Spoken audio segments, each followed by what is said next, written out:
just isn't cool. I'll take 1,000 trips around the world just so I could find you, girl. 'Cause darling, I've been looking for you. Yeah, I'm looking for you. For you. I'm looking for you. For you. Let's get it now. I'm so up, I could be a pilot, be a pilot, we could be a pilot. I'm so up, I could be a pilot. Beat. Let's get it now.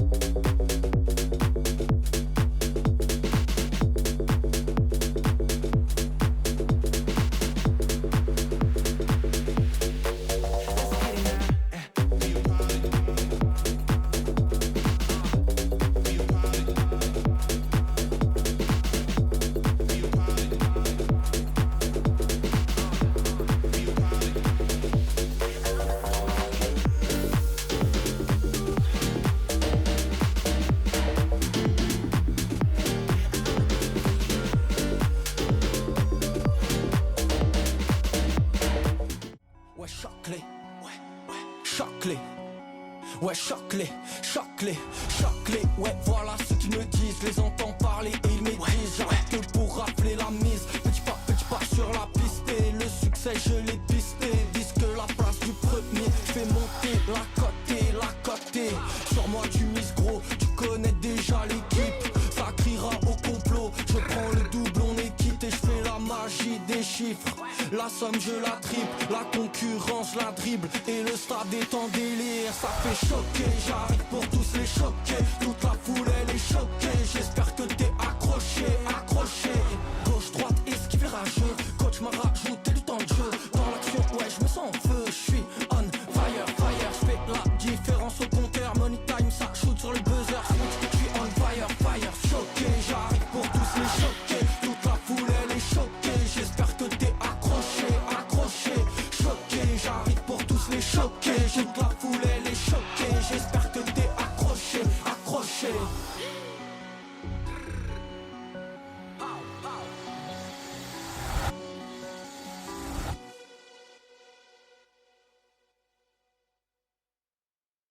Welcome to the XXL Nutrition HQ. XXL Nutrition is the most popular online supplement brand in Europe. Our proteins, pre-workouts, dietary supplements, and of course our sportswear is developed with the greatest possible care. We are known for providing the highest quality products and the best service. Daily, we are working with a motivated team on new developments, promotions, and quality control to serve our customers in the best possible way. XXL Nutrition is an established name in the B2B and B2C market. Therefore, we can also be found in many gyms, supplement stores, and supermarkets. Offering the highest possible quality is the foundation of our brand. Only the best ingredients and materials are used for our products. Everyone at our company has passion for health and fitness. That's why we want to provide our customers, and of course ourselves, with the best products. We prepare all orders in our own warehouse, which has the capacity to process more than 10,000 orders daily. Thank you for supporting XXL Nutrition. We are XXL, the most popular brand in sports nutrition.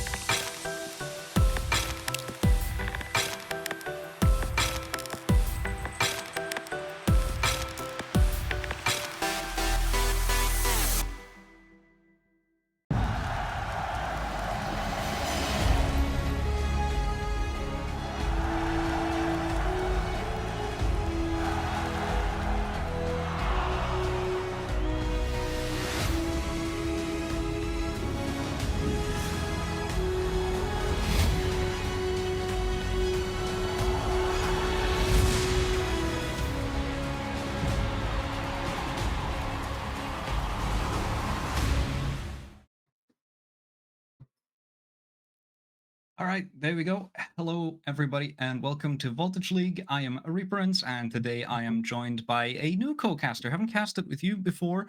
Got Bullet in here. How you doing? I'm doing absolutely fine. Back with my full-time job. It's a new job, so I'm trying to just fit in the entire scenario. But hey, it's always a pleasure to cast more of the matches coming in from the side of Voltage League. We have seen a lot of these ups and downs happening in the standings, but yes, always a pleasure to cast all of these games coming in from the side of Voltage League season 4. All right, yeah. Today we have three games coming up. The very first one that we're going to go into is going to be Diavoli against Besiktas. Some very interesting to pronounce teams. Uh, Yeah. I'm sure everyone's familiar with them, and I mean, I'm looking forward to this match because both of them, if I remember correctly, did make it Mhm. into the playoffs of the EULCQ. They did get eliminated by now, Mhm. since G2 is playing at the moment. I think they're still playing. Uh, but both of them did make it into the qualifier playoffs, so both of them have had a good run. So we could consider them to be somewhat evenly matched. Yeah, we have for talking about for the side of the first match, we have the side of Basisa and Divoli. As far as I remember, when we saw when I was here at the desk casting Divoli, it looks like a team which was very strong when the entire World League started. We have seen them play around with some of the maps, some of the very complex map when it comes down to defense and attacking as well, playing superly insanely well. But later down the line, when they had their matches with some of the better teams here at the Voltage League, yes, they were losing the entire grip of the entire matchups against some of the better teams. Is what I'm trying to say. So yes, I feel like against a team like Besiktas, they have a chance to redeem themselves. They have a chance to get over a team like Besiktas. But on the other hand, Besiktas is that one team who is very much active in the entire I would say the tier 2 community of Rainbow Six Siege happening, and they take part in a lot of these tournaments. They keep regularly playing in a lot of these tournaments, so they have overall a very good practice against a team like Oli, I would say. But let's see. We'll see what kind of action we see on our upcoming matchup. All right, and with that, let's quickly take a look at the standings overall inside of the group stage at the moment. So, somewhat expected Wild Academy, ITB Academy currently toward the top. Does make Mhm. sense. Those Academy teams have been fielded for a bit and they've had some good performances so far. It makes sense that both of them would be nearly undefeated, both of them at the moment going 7-1 in their records, with Wild slightly ahead because they have an overtime loss instead of regulation.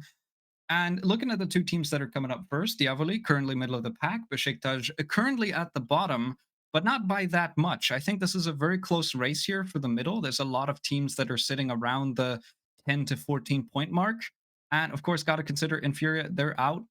So they won't be playing anymore.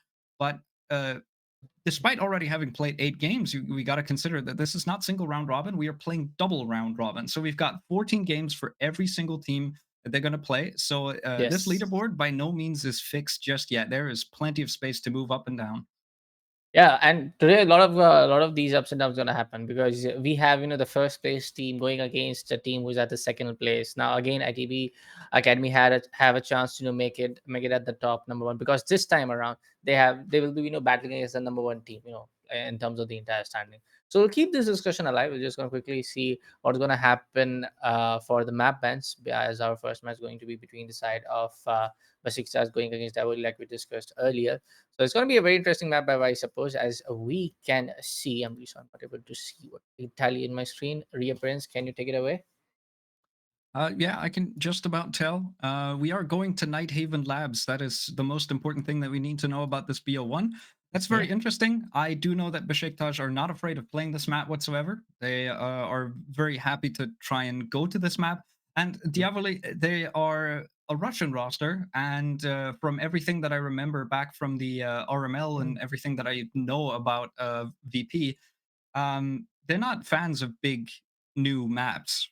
Like Russian teams in general just really like sticking to their guns. But we'll see how it pans out. Nighthaven has been deceivingly long in the map pool already. I feel like it kind of gets missed that Nighthaven has become a bit more of an established map. It's Yeah. not the newest one anymore. We have Lair in the pool now, right? Oregon is gone, so you got to adapt eventually. And Nighthaven is one of those maps that I think doesn't play too dissimilar from some of the maps that we've had in the legacy pool for quite a while. So we'll see how this pans out. Very Mhm. curious to see how we get into this game. And I do believe it is Besiktas who start on the defense. Diavoli ended up banning away Lair as Yeah. the last map, so not wanting to go to the very new one. So Besiktas definitely will have the advantage here, starting on defense on Nighthaven, always a good boon, but they will have to convert it. So if they have a slow start here, Diavoli might be able to run away with it. Yeah, I completely agree with from what you just said. But when it comes down to the entire adaptation to the map, I feel like a lot of teams here at the Voltage League are just way too much comfortable in these. I would say the bigger maps, like the layer, the newer ones. What I'm trying to say, the layer, Night Haven. When it also comes down some of the maps, some of the older maps like Skyscraper that we usually don't see in a league like this. And we have seen a lot and a lot of, from what I am able to remember, a lot of these teams going in for the Night Haven labs. We also saw, I'm not really able to recall it, I guess it was in the starting, when in the first six matches for the, or probably the first three matches for the entire World League, we saw a couple of teams actually going in to play layer. So yeah, I'm really happy to see a lot of these teams adapting to some of the newer and the complex kind of maps. But yeah, when it comes to Night Haven Labs, as is going to be Besiktas esports to be on the first six rounds of defense. I feel like Divoli might be the team who will kind of outplay them, because in the past couple of matches we have seen the side of Divoli being very good in their attacking rounds. Yes, it is a kind of like a bummer that we might not see them performing so well in their defense. But yes, we have seen them a team like Divoli playing so good on their attacking rounds when it comes down to the Night Heaven Labs. All right, there we go. Let's take a look at the teams as well. We'll Yeah. look at the lineup between the two very quickly. Just to run that through, I think this is kind of the names that you should be expecting. These are fairly established teams. I don't think there's going to be that much shakeup. Yeah, there's a few subs that play on Besiktas occasionally, but today we don't have Core Turner in. We have, I think, the full lineup for them. And on the side of Diavoli, we've got Scyther and Kaziposha in the lobby today. Those are the two names that I mainly recognize. And other than that, just some names that have been floating around. Looking just to get going on Nighthaven, I do think that the teams are ready. So we will take a very quick look at the predictions as well for our production side. And I have gone with Diavoli to just try and go against the stream a bit. It's boring to have everybody pick Besiktas. From the entire play, from the entire perspective and statistics scenario, yes, people will say it's going to be Besiktas, and again, I'm going to repeat the same. Davoli is that team who are very good in their attacking rounds. I have seen them play previously on Night Haven Labs. I have seen them play previously on a map like Bank as well. They are very bit to the entire adaptation when it comes down to the opponent's defense strategies. But yes, I'm not really sure, because I did pick up Divoli at Ethiopia, and I'm not really sure why I didn't take it on the feed. But yes, I'm gonna go for the side of Divoli as well. Yes, I have to say again, Besikta is that team who are very much active in the entire competitive community scenario when it comes down to the tier two stages, tier two plays of Rainbow Six Siege. But yes, you just cannot. I would say we just cannot underestimate the side of Divoli. But let's see. On the social vote, we also have a 60% vote favoring in the side of Besiktas, Divoli at 40%. Let's see what's going to happen as we start off with our first map for the entire broadcast. Let's see. Let's see. We've got a Monty ban already coming in. Besiktas very early getting rid of that shield operator. Very oppressive on Nighthaven. There's a lot of space that you can take with this operator. There's a lot of walls that you can back yourself into. There's not that many crossfires to try and deal with this operator. And you don't want to be bringing C4s, or, well, 4 or 5 C4s every single round just to deal with one single shield potential. So instead, it gets banned Yeah. out. Second ban that comes out is the Maverick. Also gets rid of some of the wall breaching capabilities, and immediately the response is also the Tubarao to not imbalance it too much. Now, the question is, what is the last ban going to be? I might see a Valk. Valk is a pretty common band you see in a map like Night Haven, but that's going to be Azami. I'm not gonna be that surprised, because yes, we have seen the side of Divoli, utilizing Azami's Kiba barrier is way too good when it comes down to blocking all of those possible vertical line of sights coming down from the side of attackers. And if I am not wrong, in the last couple of days, I'm not able to recall which was the date exactly, but it was probably the side of. Salim Karim, or maybe it was the side of the Shocks X from the side of Besiktas, who did play down, just dropped bodies on the floor like anything else when he was playing with the Azami's SMG. So I'm kind of surprised to see the Azami ban coming out from the side of Besiktas, because I have seen some of the players playing in with Azami pretty well. But yes, on a map like Night Haven, when you're especially going to be the team, to be on the attacking for the on the second half, you know for a fact that yes, Divoli can be, some of the players from Divoli can utilize the keeper barriers pretty well. Yes, you just don't want to take any kind of chances, right? Yep. Just getting rid of another option, it's going to make it a lot more difficult to try and play on the side of Raptors as well. So we can see Besiktas, of course, after banning out the Asami, they know what their plan is going into this, so they don't want to start top floor with that kind of ban. And instead, they go to the basement and they bring Amira along. This is going to be very, very powerful for establishing long lines of sight, which means that in all likelihood, Diavoli will have to go for a complete map clear. They need to get top floor control. They need to start playing verts and flush these players out. Otherwise, they have no way to deal with these mirror windows. And that is going to cost a lot of time, which is the exact game plan for Besiktas. The question is Diavoli able to clear it quickly, or are they going to get punished by Besiktas before they get to the site? Yeah, but do you see the side of IQ trying to soft card breach the side of connector, and she's already in, again the access towards the soft breach. But it comes down to the entire play on how you actually gain the access of the raft area, right? Yes, a lot of these C4s can play a very vital role. They have three C4s coming off from the side of defense, but it's going to be the first kill coming off from the side of Warner. He takes on the side of Devils. Yes, it's going to be the side of Legion playing on the cargo lobby to assist down the side of Warden. If any of the attackers try to come in for the blue trip, but that's going to be the side of IQ to put down the side of Gutta. That's going to be a couple of kills happening in left, right, and center from both sides. All right, as we briefly lag on the feet, should be fine though.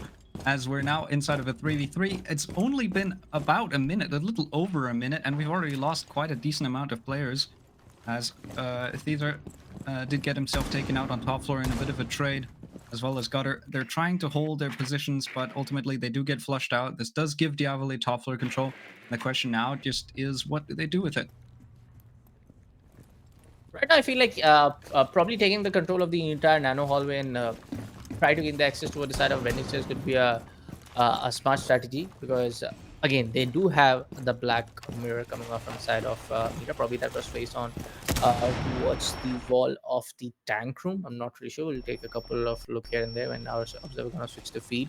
But right now I feel like either you take the control of the entire nano hallway to block down all of the possible angles coming up from the side of assembly. If not, you have to go all the way, not try to play vertical, to try open the animus room and then maybe gain access to the side of assembly, which is again very risky for you as an attacker.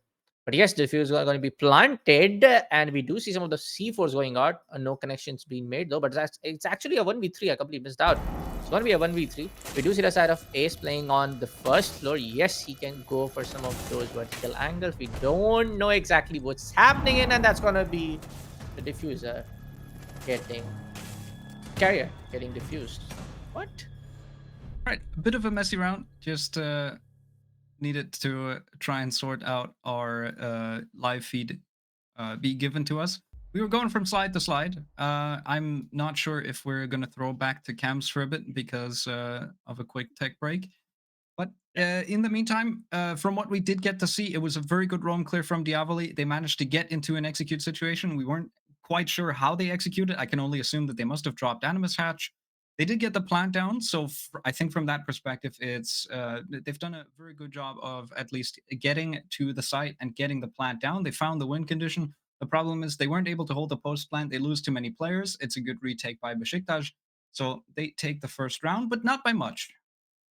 I feel like the side of the side of Besiktas Esports just wanted them to come in for the plan. They had three C4 already prepped in and ready coming in from the side of the defensive operator. So it felt like yes, they were just waiting down, trying to play most of these operators playing on the anchor role, just having the thought that let them come, we'll handle the entire situation. And it felt like yes, I also agree that they kind of took the approach toward the side of animus room, because it was planted at the very corner of the tank room and the animus room, the connector wall. So I felt like I feel like yes, they did take an entry towards animus hatch, saw nobody's watching the angle coming off from the side of nano and assembly room, and they went in for the plant. But yes, folks, all of the tech checks are finally done. Hopefully we don't get a laggy feed. All for the jokes, folks. And let's see which of the objectives they go for. Oh, that's going to be the second floor objective, going on towards the is going to be, apologies, my something is stuck in my monitor. My monitor again comes off and on. Apologies. Yeah, that is going to be connector and command and the server room. Right, yeah, choosing not to start here because of the Asami ban, but ultimately, I mean, the mirror is still open, the Monty's ban, so still a viable site. Besiktas, Yeah. after winning the basement, decide to go here instead, and this isn't... Okay, I like this mirror setup. They've got a mirror setup all the way on the side of Aqua, and they've got a shield to try and hold that outside Aqua door so that they can, you know, utilize this mirror window. Otherwise, you're going to lose control of this fairly early. So they're expending a lot of utility to try and hold control of this specific part of the map. Diavoli, at the moment, they've got a default setup. I see double hard breach, I see a Thatcher. They're definitely looking to just get all of the outside walls open first and foremost. They're going to get IT wall open, they're going to get the connector wall open. And from there, the question is, how do they want to approach these mirror windows? And at what point do they spot the mirror window that's been placed inside of Aqua? Because if they see that at the wrong time or maybe too late, it could really come back to bite them.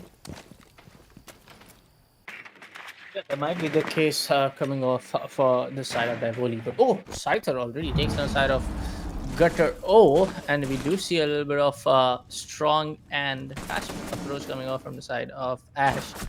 He's getting played by the side, as like I told you. He's already on the meeting hallway, 90 hallway, but he gets quickly denied from the side of Salim Karim. And that's going to be another kill off the chart coming off from the side of Bulldoff, as he takes down one more. It's going to be a very, very early gunfight, resulting in the favor of Besiktas as they have the man advantage on their side. And it's just very hard to take the entire control. You have to just, as a team, you have to collectively take a decision, but not really sure what they want to do because they have a Thatcher, they have a Thermite, they have a double hard breacher operator being lined up in their attacking lineup. So I'm not really sure if they want to approach from vertical meeting room, if they want to take the control of the entire IT room. But you also know that they might have C4. Some of the vertical C4s can pop off from the side of an IT. But that's going to be some of the shotgun pellets getting connected. It's going to be the first kill. Not going to happen. It's going to be the side of attackers to take down the side of Salim Karim alongside the side of Shocks. Tough shots. Salim not quite able to finish off what's left of Kasi, and Kasi Posha instead able to start putting that plant down after Choose is able to find that kill onto Salim instead. So now we've got advantage for Diavoli. They've got the plant down. They have one additional man alive. He might not have a whole lot of HP, but he does have a gun. And it's Choose once again who's able to get Theezer. The last kill comes out as well. Bodo gets cut down too. And with that, we find ourselves tied at 1-1 after Diavoli are successfully able to deconstruct the top floor hold from Besiktas with some early aggression, a very good mid-round adaptation, good slowdown, and then once again an execute. It's been 2 rounds, so it doesn't really mean much, but so far, Bullet, the plant percentage for Diavoli is 100%.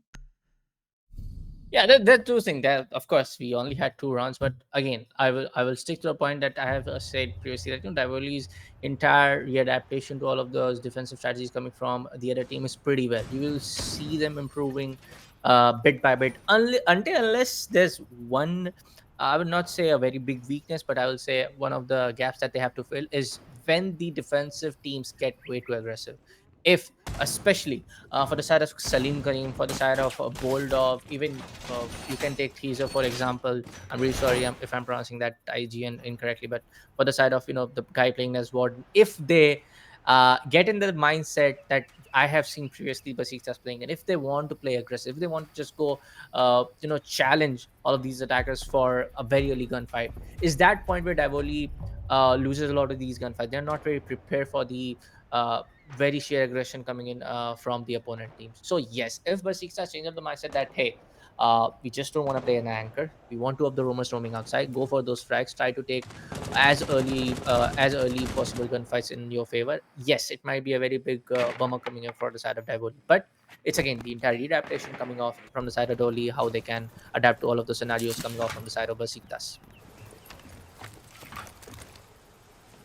All right, and now, once again, a slow start to the round. Diavoli just trying to see where they can get themselves into the building, just doing some drone work. We can see there's some intelligence, counterintelligence. There's a drone, there's a default cam right up above that, spotting that drone. So, at the moment, both teams just trying to gain some information. The question is, who gains the critical piece that is going to net the first kill, and it looks like it's going to be Salim who takes down Scyther.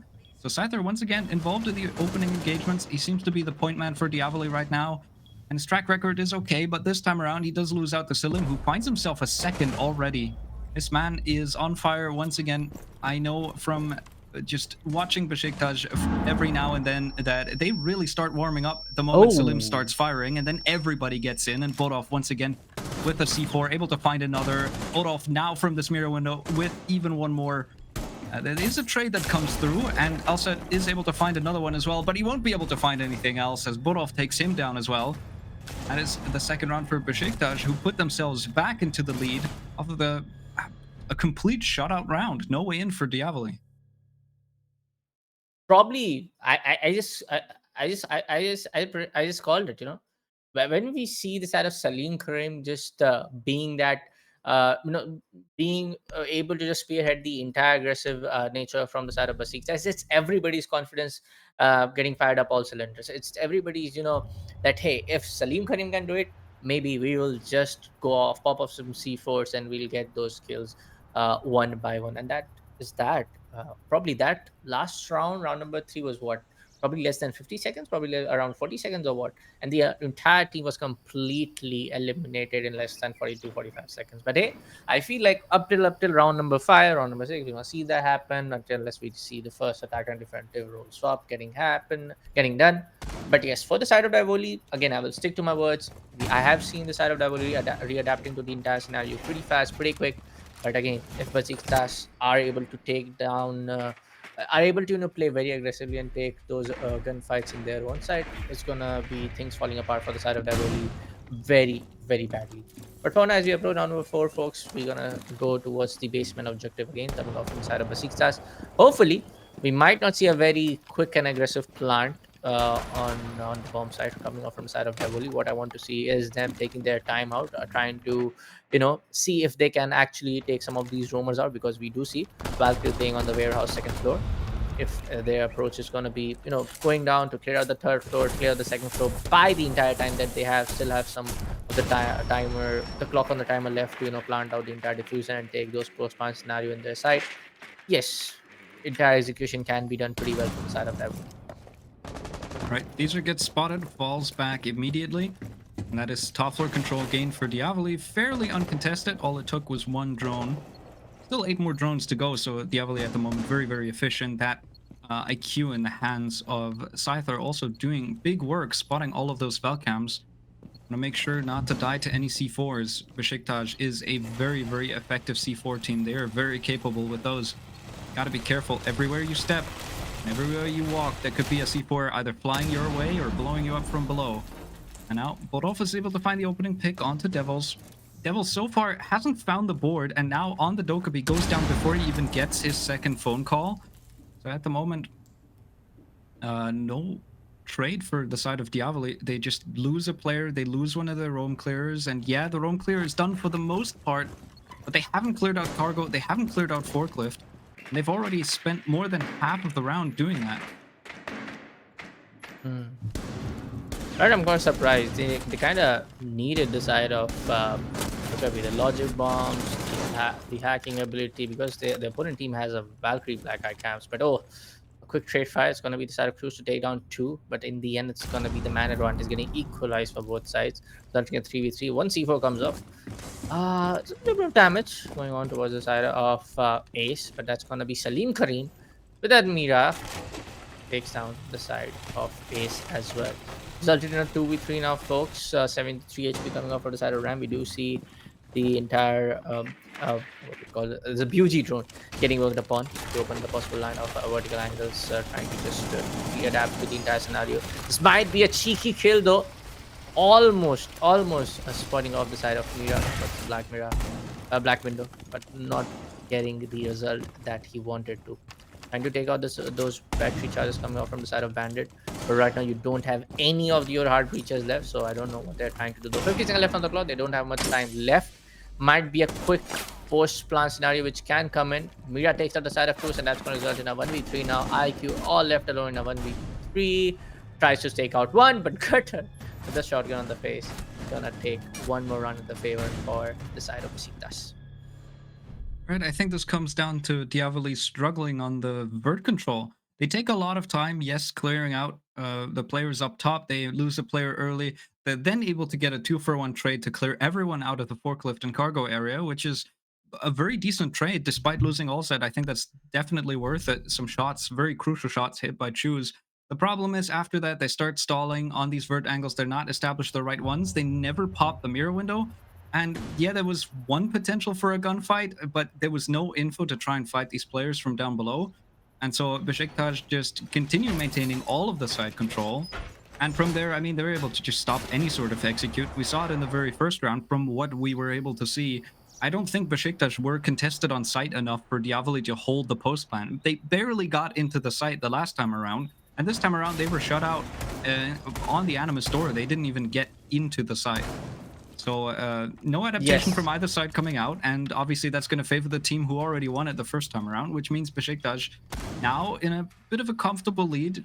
They can no longer lose this half, but losing this half is fairly relative considering that they are on the favored side. They would be looking at a 4-2 or a 5-1 split here to really cement a solid half. Yeah, I feel like, yeah, this is where Beverly needs to step up a little bit, you know. Losing 2 rounds back to back again, you know, kind of loses out your momentum quite a bit when it comes down to a map like Night Haven. But oh, right now we do see Zero Scythe are going in for Blitz. They do have Gridlock Track Stingers coming as well. So this might be a approach coming off from the side of taking the entire control of the connector and electrical room, trying to push down towards meeting hallway, then try to place your trap stinger towards to, you know, prevent any kind of flank coming in. Maybe I'm just making a prediction, but let's see what kind of approach they want to take. We do see them opening up the entire the entire of the connector balcony open window over there, trying to take the control of the connector room. But right now they have to take care of the shield as well. If we do see one of the defenders, Warden, of course, laying on towards just on the cheeky angle of the door. Right, 2 nades have come out. This shield has not been cleared using that. However, Scyther is able to push up and at the very least get that player on the shield. And now it's a complete execute from Diavoli as Besiktas falter across every single aspect, across every single part of the front. It's only down to Bodov. He's down below. The round is already over. We got to see 3 frames of that What? execute. It was Yep. just over. 6 for me.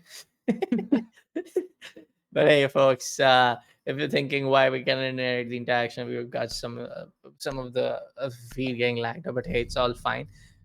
With one things I can certainly say, this time around it was the vice versa situation. I was saying, you know, but when Besiktas get way too aggressive, it's Tivoli falling apart. But I have to say, this was Besiktas falling apart when, you know, Tivoli fired up all cylinders high, putting up the 6th, or maybe you want to call it the 7th gear in a turbocharged cylinder engine. But yeah, that was that. Tivoli with the entire shield approach, being ready with the flash, smokes, everything going down, trying to take out as maximum of those operators out coming on their face. They were able to do that.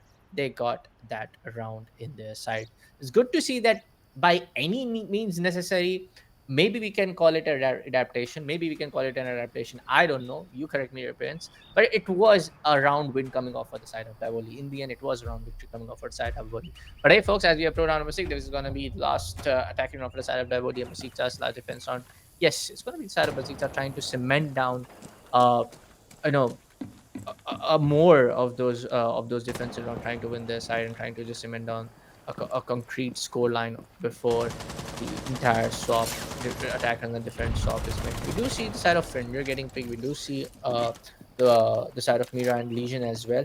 But again, right now the entire attack lineup is going to be very dependent how you actually take the entire catwalk control, try to take the vertical control.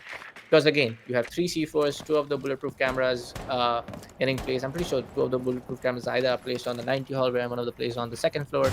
It's very crucial and it's very important how you actually take and how you actually do not let your early kills go in the favor of Besiktas. And it's that. The first of the kill goes out for the side of Mira.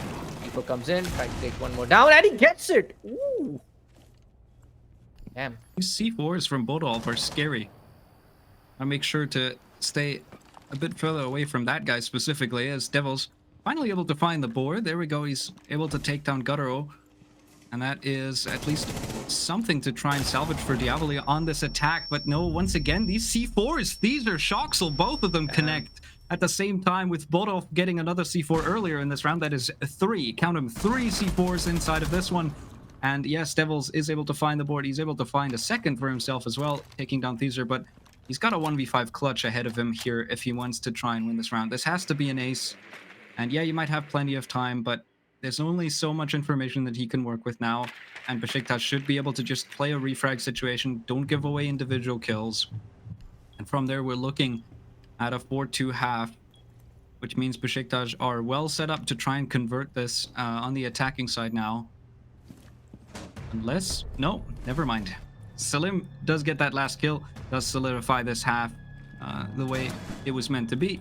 And we've got ourselves a fairly standard 4-2 split on Nighthaven. Now, sides get switched. Diavoli have a chance to try and defend. And the question is, how do they decide to defend? And especially, how do Besiktas approach their attacks?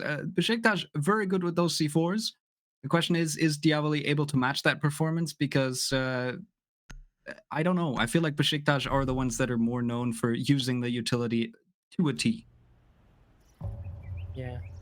I would say for the side of Tivoli, like I said earlier, I feel like when they are attacking, when they are trying to take those rounds in the fair, they're the better team when they are attacking. It's just I just want to simply put it.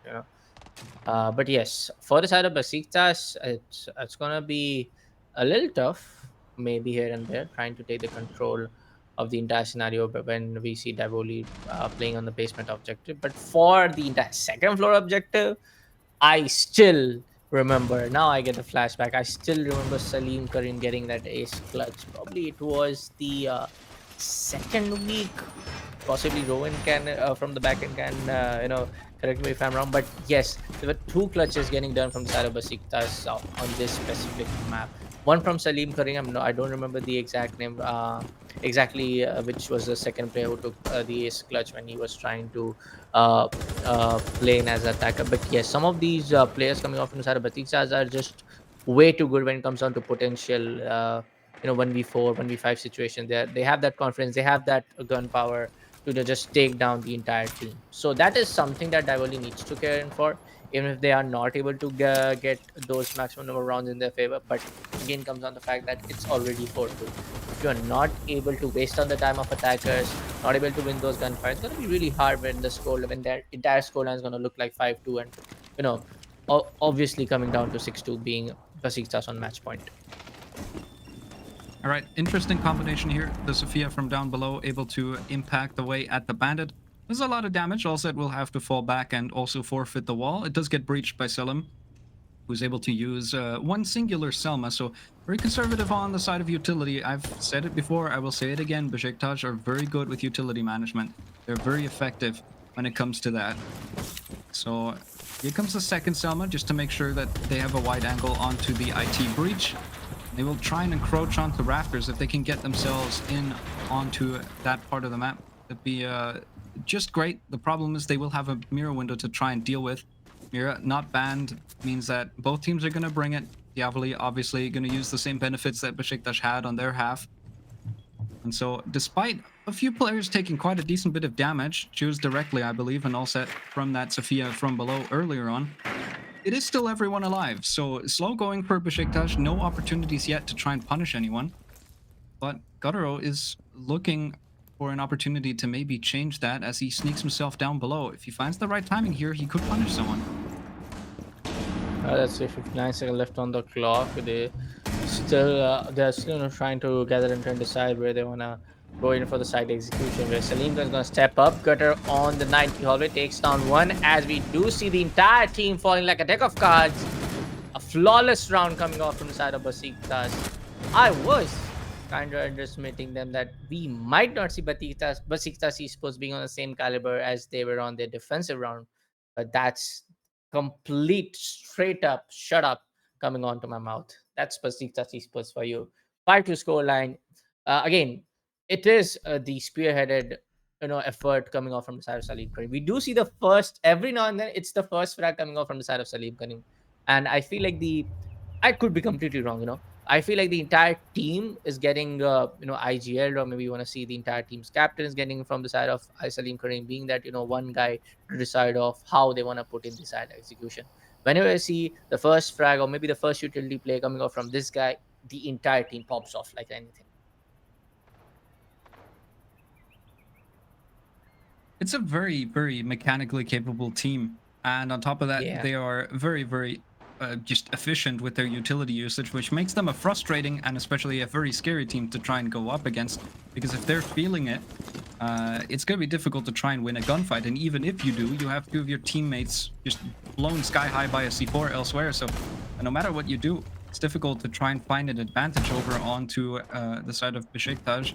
And at the very least in this last round, Diavoli weren't able to find an inch. It was entirely flawless. There was no fight that was able to come back into the favor of the side of the Devils.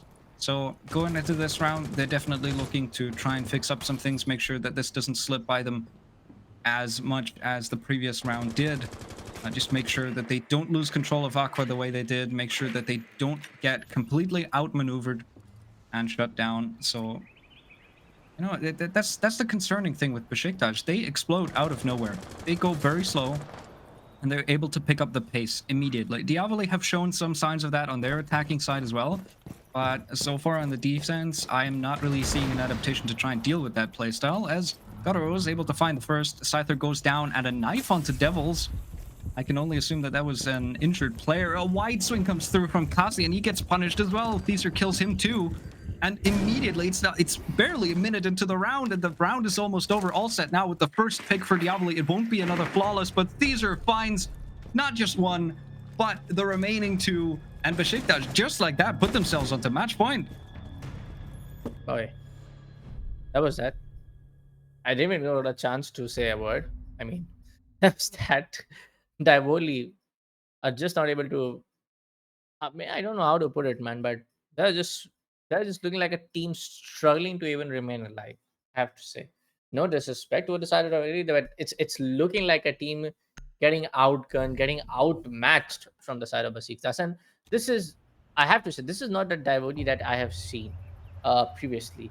Yes, they have struggled a lot in some of their previous matches, but they remain very firm. If there's a team, even like I would say like Besiktas, they have played previously, actually lost though, but they are able to maintain a score, like try to even out the score line, like 4-2, then to 4-3, then we do see 4 happening, and then again we might see that Divol struggle a little bit, not able to take the, not being the first team to put on the match scoreline, but they are a team who has the capability to take matches like they take these scenarios like this towards making it to overtime.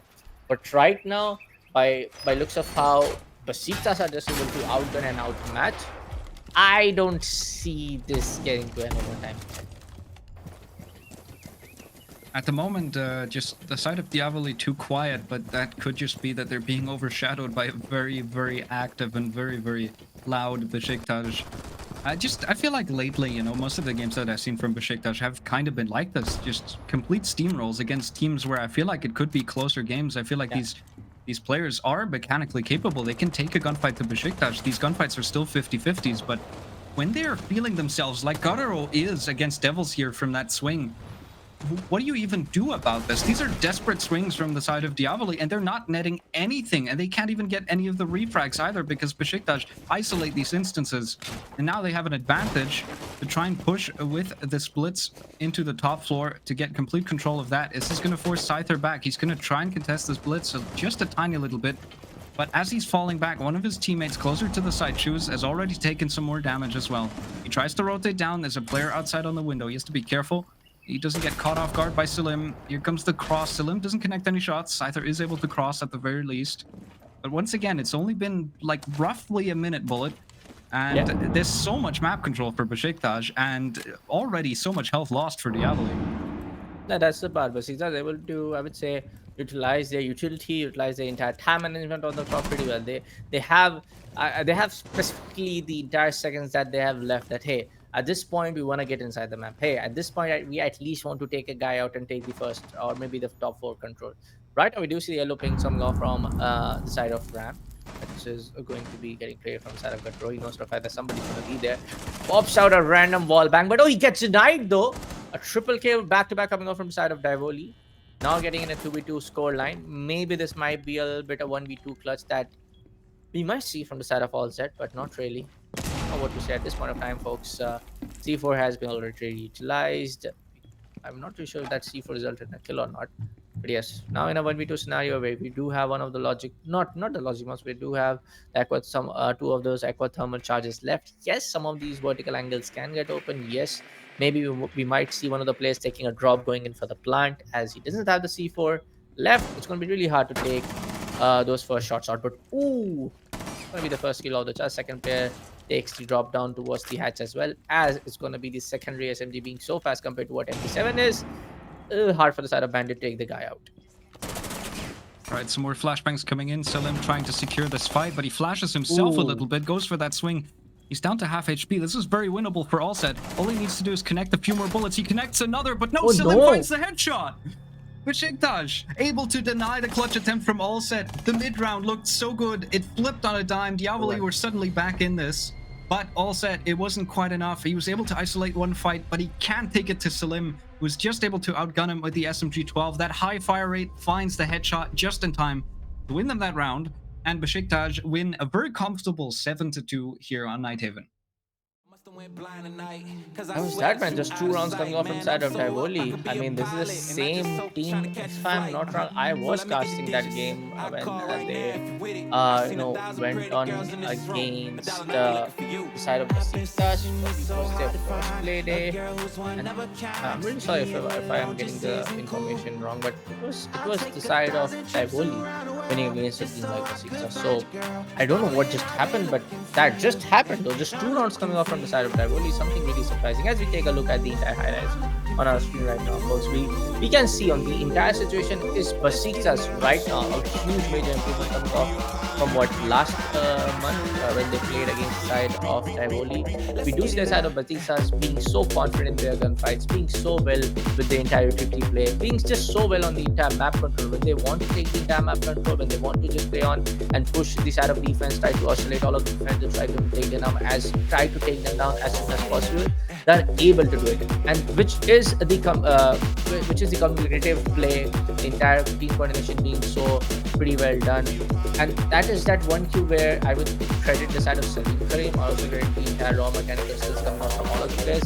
It is definitely the anchor and spearheaded guy, the spearhead efforts coming out from the side of Salim that we have seen in the defense play, that we have seen in the attacking play as well. I mean, look at this 1v1 in the last round. He was at 49 HP.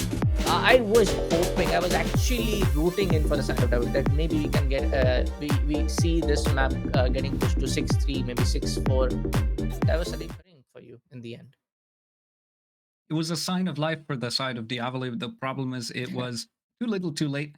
And I mean, Salim is not the type of guy that, you want to go into a 1v1 against. I feel like, out of everyone on the side of Besiktas, if they were to vote on who to put into the 1v1, I think they would unanimously say, just let Salim do it. Yes. He's going to do it. And just, give him a powerful weapon, give him something that can find a headshot quickly, and he will be able to find it. And I mean, with that, it's a shutout game, some very good bounds, I think, and some good attempts coming through from Diavoli. But ultimately, I think today there was 1 or 2 puzzle pieces missing to try and put the whole picture together. And that ended up costing them in most of the rounds, and Besiktas just didn't miss a beat. They, I think every single round was absolutely excellent. Even the ones that they lost were mostly down to Diavoli making some really, really important plays and some very, very intricate decisions. And despite that, it still isn't enough to even make it a close game. And so we have a shutout in game 1. We have Besiktas, and if you remember the standings bullet, thanks to this regulation victory, Besiktas moved themselves up from bottom of the leaderboard all the way into where Diavoli was before. They're currently in 4th. They jumped 3 other teams who were all tied on 12 points. So that's one game to completely turn the standings around. And this is exactly what I mean. There's a lot of mobility on this. This is not quite over yet. That's still not going well. We have a lot of these play days being left. But again, I'm just gonna repeat the same thing for now. I was not expecting a 7-2 scoreline. Maybe 7-4, 7-5. A little bit of more of these on getting in favor of Rivoli. But hey, I must no, I must really do appreciate. I have to really give kudos to the side of Besiktas, how they really played well since what they have played against Ivoli in their first play day. So right now, folks, that's going to be our first game, resulting in a 7-2. We're going to take a quick break, and we'll be coming off with a little short break after with the second game of the day, which is going to be between the side of Bon Voyage facing up the side of Lenovo Legion Honred. Now take a short little break here at the Voltage League Season 4. Don't go anywhere. Make sure to follow here at the Twitch channel. We'll see you in a bit. Must've went blind tonight, cause I swear that you out of sight. Man, I'm so up, I could be a pilot, and I just hope trying to catch a flight. So let me get the digits. I call right now if you with it. I seen 1,000 pretty girls in this room. $1 and I've been looking for you.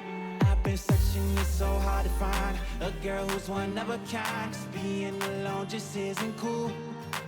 I'll take 1,000 trips around the world just so I could find you, girl. 'Cause darling, I've been looking for you. Yeah, I'm looking for you. For you. I'm looking for you. For you. Let's get it now. I'm so up, I could be a pilot, be a pilot, we could be a pilot. I'm so up, I could be a pilot. Beat. Let's get it now.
I must have went blind tonight, cause I swear that you out of sight. Man, I'm so up, I could be a pilot, and I just hope trying to catch a flight. So let me get the digits. I call right now if you with it. I seen 1,000 pretty girls in this room. $1 and I've been looking for you. I've been searching, it's so hard to find a girl who's one of a kind. 'Cause being alone just isn't cool. I'll take 1,000 trips around the world just so I could find you, girl. 'Cause darling, I've been looking for you. Yeah, I'm looking for you. For you. I'm looking for you. For you. Ouais, choc-les, choc-les. Ouais, choc-les, choc-les, choc-les. Ouais, voilà ce qu'ils me disent. Les entends parler et ils maîtrisent. J'arrête que pour rappeler la mise. Petit pas sur la piste. Et le succès, je l'ai pisté. Disent que la place du premier. Je fais monter la côté. Sur moi, tu mises gros. Tu connais déjà l'équipe. Ça criera au complot. Je prends le double, on est quitté. Je fais la magie des chiffres. La somme, je la triple. La concurrence, la dribble. Et le stade est en délire. Ça fait choquer. J'arrive pour tous les choquer. Toute la foule, elle est choquée. J'espère que t'es accroché. Gauche, droite, esquive le rageux. Coach m'a rajouté du temps de jeu. Dans l'action, ouais, je me sens en feu. Je suis on fire. Je fais la différence au compteur. Money time, ça shoot sur le buzzer. Je suis on fire. Choqué, j'arrive pour tous les choquer. Toute la foule, elle est choquée. J'espère que t'es accroché. Choqué, j'arrive pour tous les choquer. Toute la foule, elle est choquée. J'espère que t'es accroché.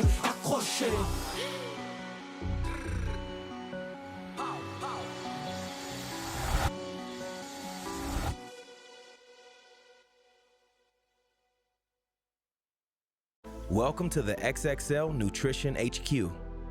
XXL Nutrition is the most popular online supplement brand in Europe. Our proteins, pre-workouts, dietary supplements, and of course our sportswear is developed with the greatest possible care. We are known for providing the highest quality products and the best service. Daily, we are working with a motivated team on new developments, promotions, and quality control to serve our customers in the best possible way.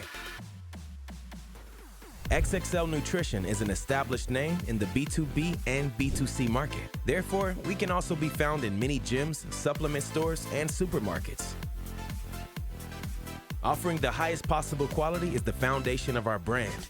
Only the best ingredients and materials are used for our products.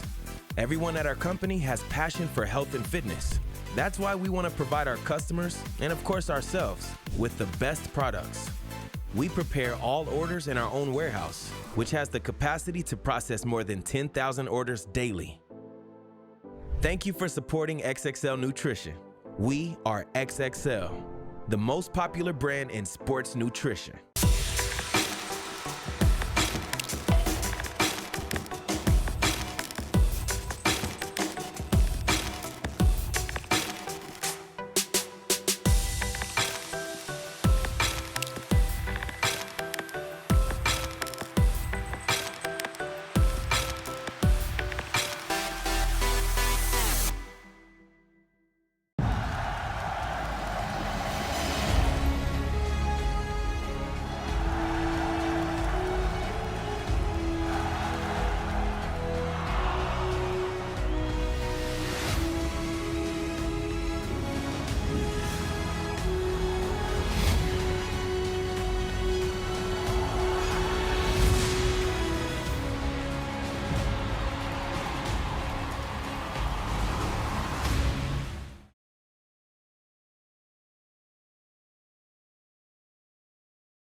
I have to say, Lenovo Legion Horned actually surprised when they went on against some of the teams being at the number four, number five, which we saw previously.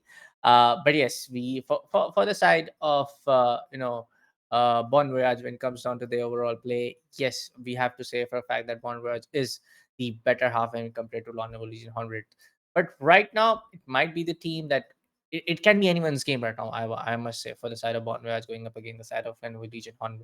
Yes, Lenovo Legion Horned in the overall play when it comes down to the entire defensive strategies, they struggle a lot. It's the same thing which I said for the side of Tivoli. But we'll see what kind of play we see from either side.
Yeah.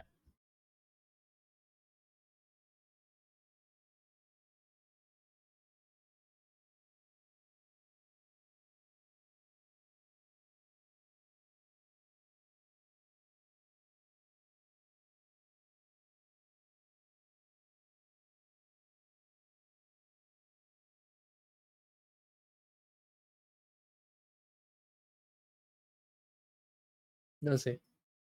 Let's take a look at the lineups coming off from the side of both the teams. We do see from the side of Bon Voyage, it's going to be the side of BMX, Fire, Swiska, Venoms, and the side of Steely. For the side of Lenovo Legion Honor, we do see Joker coming in, Fantasy, Headshot. And that is Headshot. Of course, I'm pretty sure that he wanted to write Headshot, and it's the abbreviation over there, but that's the Strift. But for some of the players, I just want to say to be on a lookout for right now reappearance, it's going to be the side of Joker and Headshot coming up from the side of Legion 100. They are some of the very raw mechanically skilled player who would just want to take those gunfights to the face of their opponent. And for the side of Bon Voyage, it's everyone. I have to say they are a very well knitted, well coordinated team, whether it's the gunfight, whether it's the entire adaptation. Yes, I don't want to jinx it, but for the side of Venoms, for the side of Steely, for the side of PMX, every now and then when they get a chance to prove themselves, being in a clutch or being in a 1v4, 1v3 kind of situation, they're able to turn that into a round victory. They're able to potential have that, great potential to make it their own team's round. But for now, folks, we will be jumping into the game anytime now. We're just waiting in some of everyone to just get in the lobby. But hey, we get the confirmation. We'll be going into the game, and it's going to be the map of Clubhouse, like you said, your parents. Bonwell on the first six rounds of defense, Honwell the first six round of attack. I feel like it's gonna be really hard for the side of Honwell. Not gonna lie though, Honwell being on attack, not really sure how exactly they're gonna challenge the side of Bon Voyage defense.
No, so we have. I'm not really sure if any of these.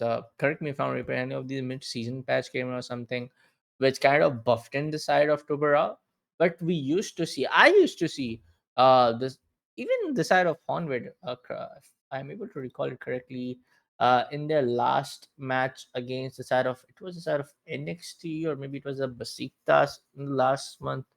They were the team to utilize, again, the same thing which I said previously. Azami and Tubra are some of the key operators which we see in the Voltage League getting utilized very heavily from all of these teams. Yes, it is also one of those key operators which kind of get banned as well by a lot of these teams who just don't want to play against an operator and doing the smart bans here and there.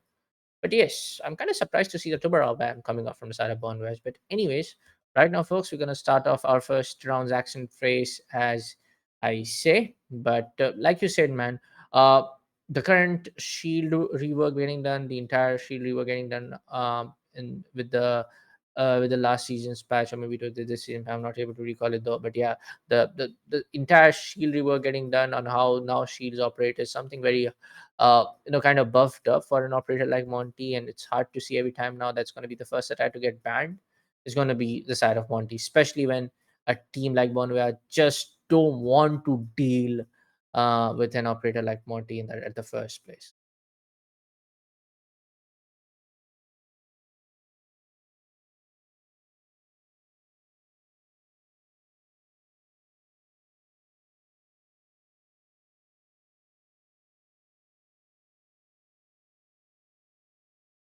Yeah.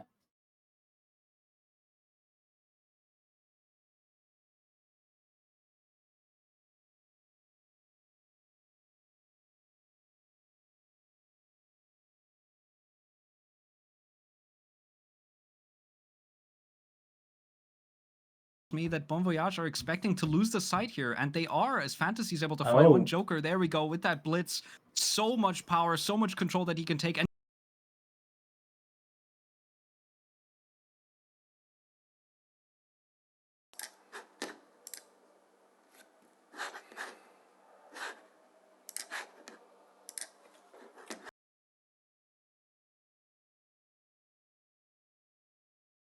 damn. Why, bro?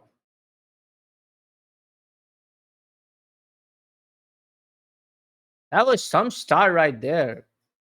I mean, uh, I don't know what to say at this point, but that was a huge W for the side of Hornbait. From what I have seen, Lenovo Legion Hornbait, no disrespect, no puns intended, but when they have played against some of the teams, like what when they faced off Basitas uh last month, when they, of course Wild Academy is a very strong team, but even when they faced off Bonwatch, even when they lost some, even when they won some, they are the team to struggle a lot in their attacking rounds. Of course, it's the first round of the appearance. I completely get that part, but this attack was something that I was not expecting. I did expect it. Bond was able to will be able to get some early kills. Maybe Honware will be able to fire back, but I was not expecting this kind of an chaos and explosive victory coming off for the side of Honware Esports in the first round itself. So kudos to them. But let's see what they have in the second round. right, immediately something that I'm seeing is no more blitz. As Bon Voyage don't decide to go back to the same bomb site, so adaptation coming through from Honved. But there is a Kali. I do like that. So instead of bringing a Thatcher, they're bringing out the Kali. Probably also, well, I was going to say to try and potentially deal with something like a castle or a mirror, but neither of that is coming out on the side of Bon Voyage. So I'm curious to see what they're going to use it for, other than, well, the obvious, which is basically a Thatcher replacement. So is Joker just playing this for fun? Is he playing this because he wants the gun more than the one on Thatcher? I'm not sure. Venom's able to get the first kill, fire with What? another. That is a C4 kill, and Joker gets himself taken out on a long angle as well. So the Kali that I was trying to hype up is gone as well. All that for nothing. Hey, but okay. We do see some of the early kills coming off from the side of Bond Wars, resulting in a very, very tight and a hard scenario for the side of Onward. Right now, they're going to struggle a lot to open some of these walls, getting just protected from all of those battery charges coming off from the side of Bandit, from all the batteries getting placed up on the common walls. Right now, we do see them opening up the server common breach, trying to take control of the server room. Maybe then try to push in from the cache, but that's going to be a very risky approach, though. They have, the black eye cams, they have the bulletproof cams to, just give away all of the information for the side of Bon Voyage. So it's going to be really hard to take control of the entire cache room. But we do see the side of Trip picking up one, Swiss goes down, and that is going to be Goyo. But still, gotta aware of the fact that those explosive Vulcan canister can cause you a lot of these troubles. A lot of these trouble on towards cache if they are placed on the cache room, or even if when they are placed on towards the entry hallway. For the entire crowd control, it's more than enough for the side of Bonware to just shut you down, lock you in a place up, isolate all of the attacking players left out, and just waste on the entire time. It definitely won't be explosive as the first. Honved losing 2 players early means they kind of gnaw their teeth out here on this defense of the side of Bon Voyage. And you can see Voyage, they were able to find 2 picks early on, and immediately after that, they fall back. They don't try and overstay their welcome. I'm not sure where Trift was able to find that 1 pick back on the Swiss, but the remaining players of Voyage have completely vacated the side, like the entire part of the map over on Cash. And you can see that now it actually comes back to haunt them as there's a lot of map control being taken by Honved aggressively. They have 20 Damn. seconds, and Trift is winning every single gunfight. A flashbang comes through. It is the Warden to try and play against. He might have his glasses active now, but here Whoa. comes the refrag, and there we go. Damn. Honved, so beautifully played. Trift with an amazing triple kill inside of the round, and Fantasy to try and refrag his buddy successfully. Once again, Honvet, very, very good attack. They lose 2 players early. They are not deterred by that at all. They still find a way to execute, and they still find a way to trade their way to success. Very, very good stack ups, very good refrag potential. Honvet playing as a team here, and Bon Voyage fall apart because of it. Wow, but that was a great play coming on from the last of those two attackers left. Uh, one being the side of Flores, and one another being one of our ace. That was round. Of course, in the end, they had to just pressure down on towards the logistic room here because one of the Volca canisters went down. You couldn't take the entry towards the door hallway. But the Thrift winning every other gunfight is something understandable. But the last skill which came off from the side of Fantasy was something that needs to be appreciated. But he was just right there in the corner. The communication was done. Was able to take the refrag. Being playing on the trade game so well is something that tells a lot about Lenovo Legion Hornwid's entire play right now. I would say the entire team coordination looks so much improved from what I saw last time when they went against a team like NXT. Of course, they won the entire matchup, but yes, compared to what playing on the solo gunfights, relying on the on the solo plays on the entire map, this is a much better, I would say, Lenovo Legion Hornward coming on to this play day against Bonraj, I must say.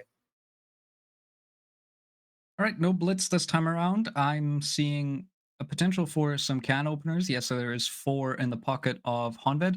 And opening pick for Joker. He's able to take down BMS. That's the Legion down for the count. No more Goon Mines on the floor.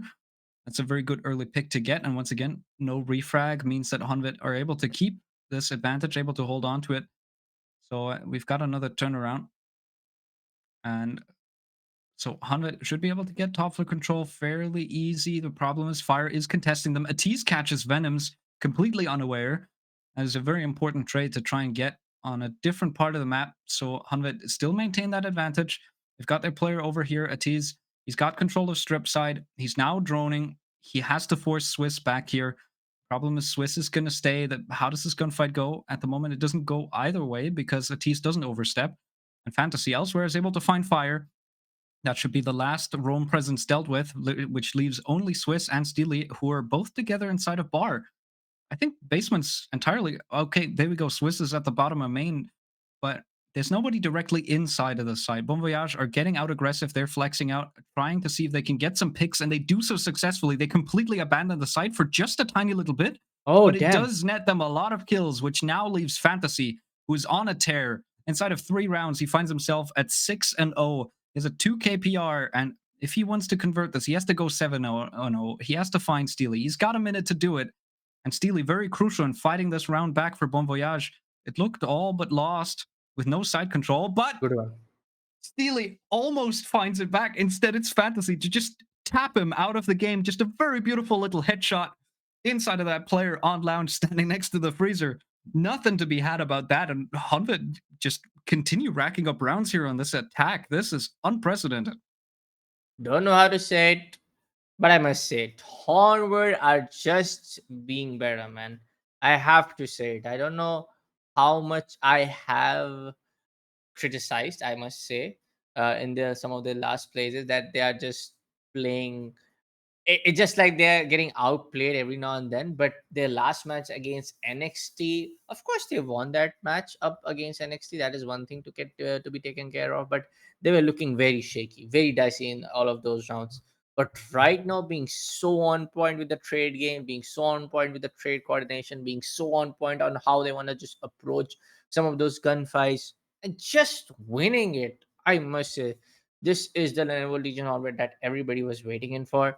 But for the side of Bon Voyage, I don't know what's up with Venoms. I don't know what it is up for the side of PMS. There are some of those two individuals, two of those key individuals, key fraggers, I must say, from the side of Bon Voyage, who actually take the entire effort from the side of Bon Voyage, getting spearheaded to just take some of those potential clutch wins, some of those potential clutch round victories, some of those early gunfights getting favored in for the side of Bon Voyage. But we'll see. Right now, of course, we do see the side of New Legion Hornward. Every time now, then we do see Joker going in for the side of Blitz in the last couple of two rounds, in round number one and round number three, that we saw them winning those rounds. Of course, in round number two, we did saw the Kali play, even though they won that round.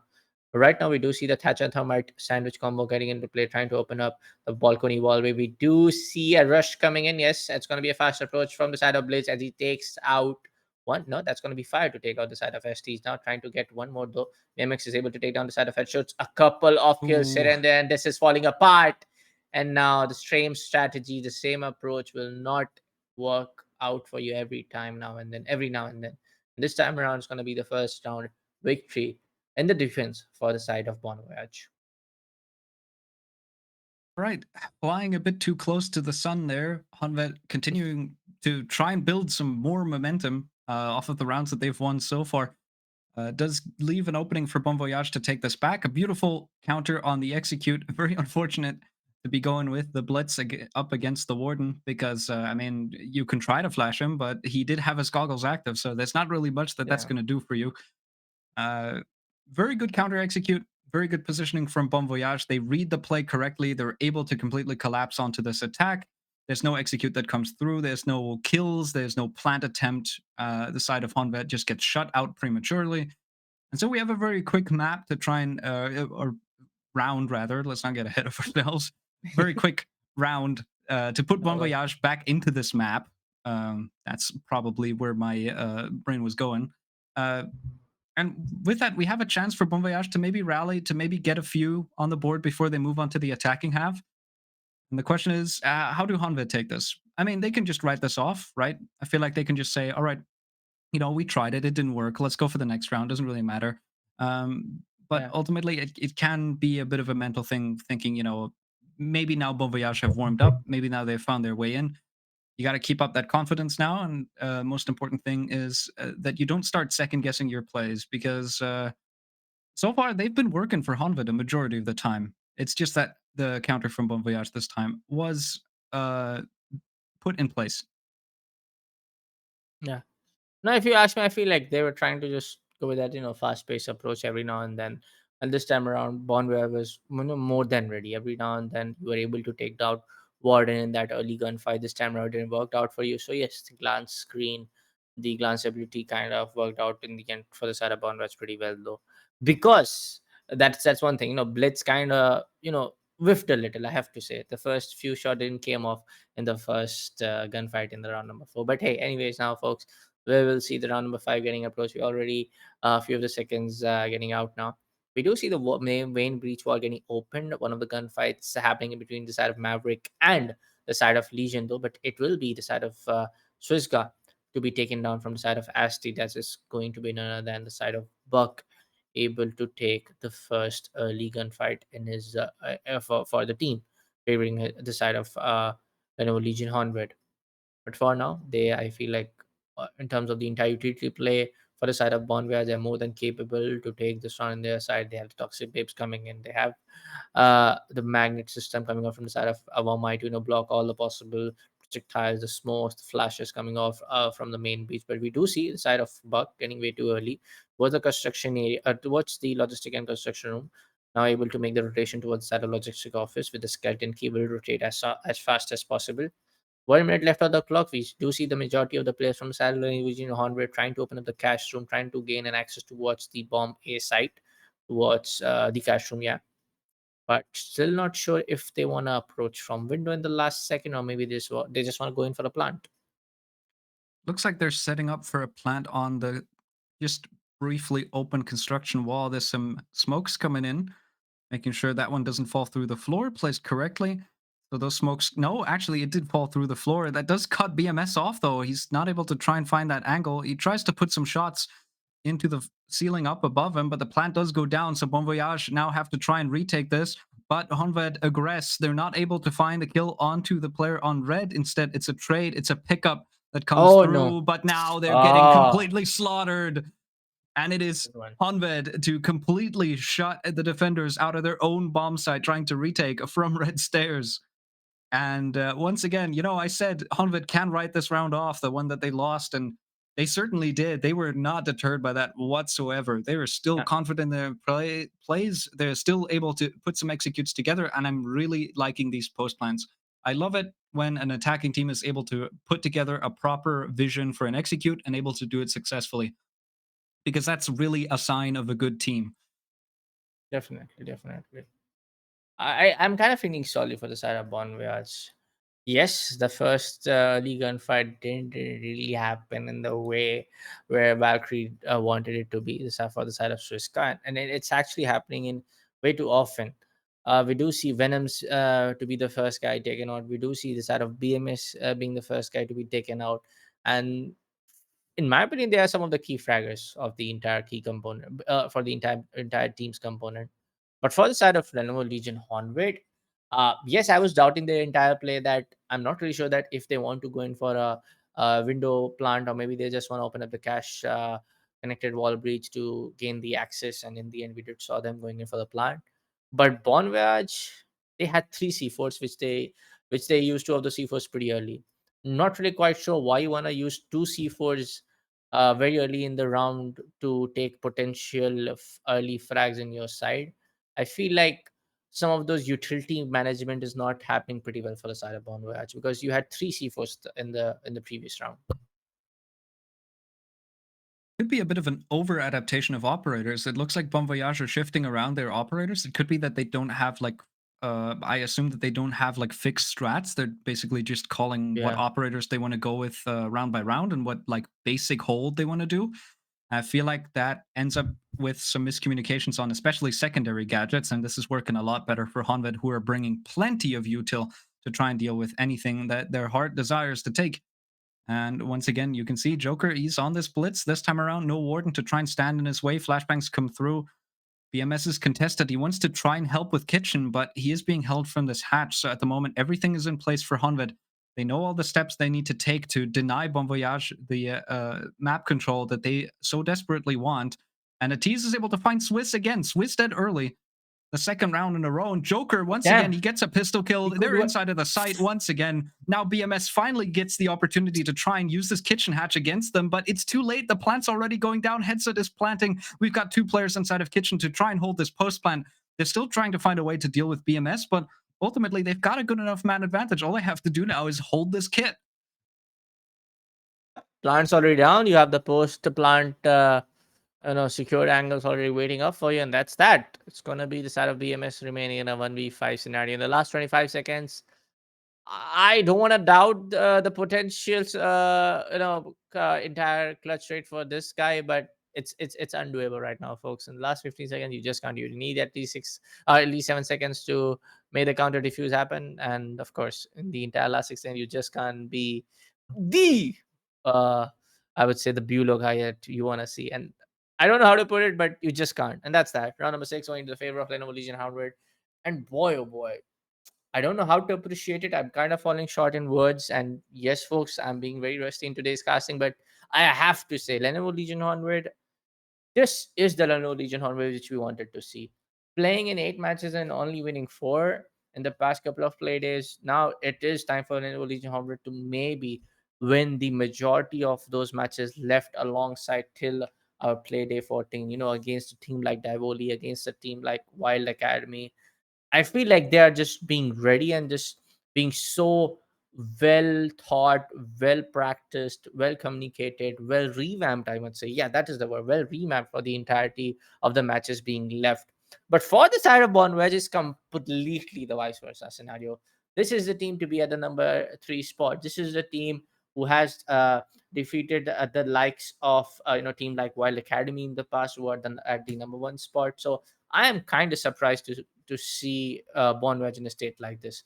Just winning one round in the last defensive swap is something a shocker for something like a very huge shocker for me, to be very frankly speaking.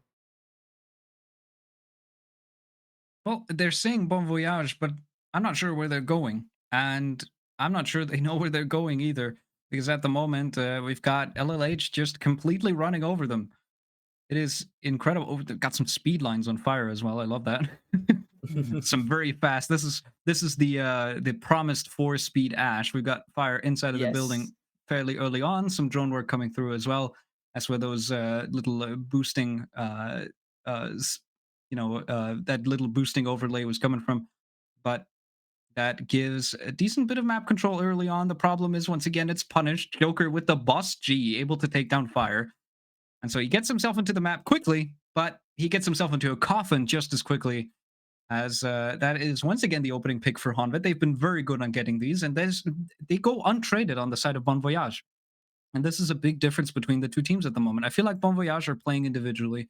Bon Voyage are trying to use their mechanical abilities and trying to use just a more separated play style of taking map control in different parts and trying to somehow puzzle that together. And Honved is stepping into the middle of every single puzzle piece. They are getting in between every single attempt of Bon Voyage to try and play together before they have a chance. It feels like Honved know how Voyage could play together better than Voyage themselves do, and this is really hurting them right now. So we've got over half the round gone. Yes, the hatches are open. We've got decent pace, some vert play happening already, but Honvet are sitting pretty because they have man advantage. They can just wait for this execute. They've got a Warden to counter the Ying. They are set up perfectly to try and put themselves onto match point here unless anything goes wrong. Let's see, the young Calendaras are getting ready. They're just trying to take the decision that, hey, if you can get some vertical picks, try to take someone out from the 90 hallway from this angle, go for it. Maybe we got the young Calendaras being ready to go in for the plant. But oh, a huge mistake getting done. Plant, the carrier getting denied on the 90 hallway connector room towards the church hatch. It's going to be a huge back blow for the side of Bon Voyage. And Hornway taking the control of the diffuser. Everybody's gonna stay on it, and that's going to be green to go down, and slowly and steadily the entire stronghold approach getting slowly and steadily falling like a deck of cards. That was, I must say, that was a calculative good approach overall, in my opinion, from the side of Bon Voyage. Just try to just wait for the entire scenarios, try to just wait for the defenders to come on your crosshairs, try to just be on the better side. But how that, I'm not sure, uh, did that guy took the decision to drop down towards the hatch, or was he rushing down towards 90 hallway from the main stairs? Probably he took a decision to drop down towards church hatch, and he kind of got confused whether he want to push down towards the church area, towards the church hallway, or maybe he just want to go towards the 90 hallway. I'm not really sure what just happened in the end, but he was just way too confused. And that's now, folks, putting Lenovo Legion 100 in a match point. And by the looks of it, like I said, for the side of Divoli in the last map, this doesn't look like that this team named as Bonwatch can make it to push through, even to like kind of have that confidence to make it a push through to get it to an overtime match point scenario, make it to 6-6 from here on. It just it feels impossible for the side of Bonwatch. Don't get me wrong. I mean, that's the best way to describe it. It feels wrong. There's certainly something off at the moment about this game, at least for the side of Bon Voyage. I feel like Honved are just playing the standard game. They're feeling it. I think right out the gate, they were confident, they were aggressive, they weren't scared of taking gunfights. And they're just playing together, and they're playing some standard clubhouse. They know what picks they need to do. They're consistently bringing the warden because they're scared of the type of answer that they have on their attacks. So uh, at the moment, that's sufficient. They're able to bring counters to how they would attack, and since their attacks are pretty good, that means they are well prepared for any kind of defense. However, this time around, it is an opening pick for the side of Bon Voyage. A rare one to see, but Triff does go down early, so that is a bit of a reprieve for Bon Voyage. They now have a chance to try and properly find their way into a round and let the long run of the potential comeback begin. But before we get ahead of ourselves, Joker gets one more kill, and here comes the execute. Some players rushing in. They've already breached into bathroom. They have control of it with uh, over a minute and a half still left. We've got kills going back and forth. Venoms is able to find one Fantasy with a trade onto Swiss. Now catching a player crossing, hiding inside of Logi. Fantasy will have to try and swing out. He does not get contested, though. He's able to get back onto this mirror window somehow, throws out a C4, tries to connect onto the players inside of bathroom. That will open up verts potentially if there's anyone that can try and get to them in time. So Venom's at the moment sitting on a ticking time bomb, and BMS trying to find a new angle, trying to establish this to see if he can get himself into Logi. They're trying to flush Fantasy Oh, out, but good one. no, he stays put. And he's able to find not one, but two. And Joker covers him on the push as well from elsewhere. So everybody tries to collapse onto the mirror. However, instead, they get completely shut down. And this is a blowout victory for the side of Honved. Bro, last match it was 7-2, and this time around it's Lenovo Legion onward to make it a 7-1. Boy, what's next? A 7-0 in the third game? I don't want to say in a in any kind of disrespecting way towards the opponent team, but this is it. Last match was what, around 40 to 45 minutes, and this could be exactly the 40-minute time marker. And that was just quick matchups happening in. But I have to say, I'm falling short of words to appreciate the side of the revamped version of Lenovo Legion Hornet that we are seeing right now, folks. This is the same team who struggled to win against a team like Bon Voyage when they faced off on the last month. This is the same team who struggled to play and win against a team like Divoli, and now this is the same team to win against a team like this one. So kudos to them. I feel like the entire, I would say, the grinding, the entire homework, getting them pretty well, that how they want to push, how they want to coordinate is falling at every right part. Yeah, and something that I love to see. We've seen it in both games so far. It's partly down to the meta as well, but just big shout out to the teams, like all of the teams involved today for the most part, uh, with just how the executes are going. I'm seeing so many more executes and so many diffuser plans and like actual plans and strategies for like how to approach the game from a competitive standpoint. It's not just a shooting fest, and it's not just Yes. teams like playing until the last like 10 seconds and being in the like utility 20-second meta. It is actually like adaptive fast play, trying to spot opportunities, trying to see if you can get the diffuser down, and more often than not we actually see it happening. I'm very glad to see that because it makes for some very, very exciting back and forths, despite the games being very quick today. And I'm hoping that our last game of the day, the third match that we have coming up after the break, is going to try and put a spanner in the works of those fast games, as we have ITB Academy clashing against Wild Academy. And until then, we'll take a quick break, and then we'll be right back with that last game. Don't go anywhere, and see you in a moment.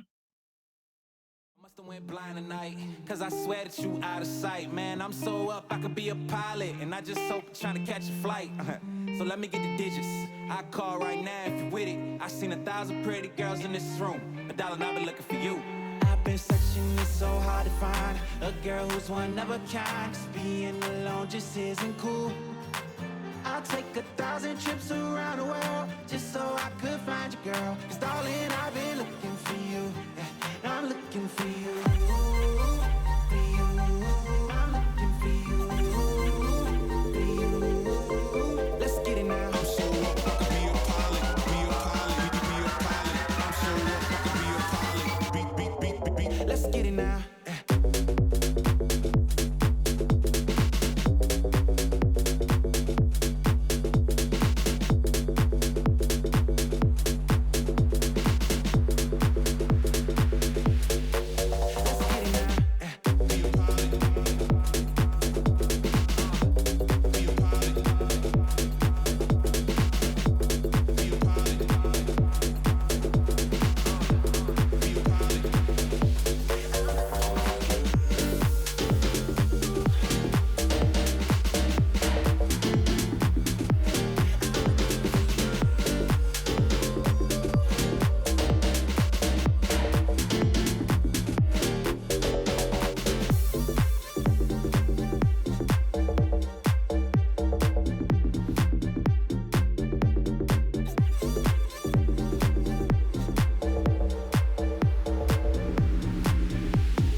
now.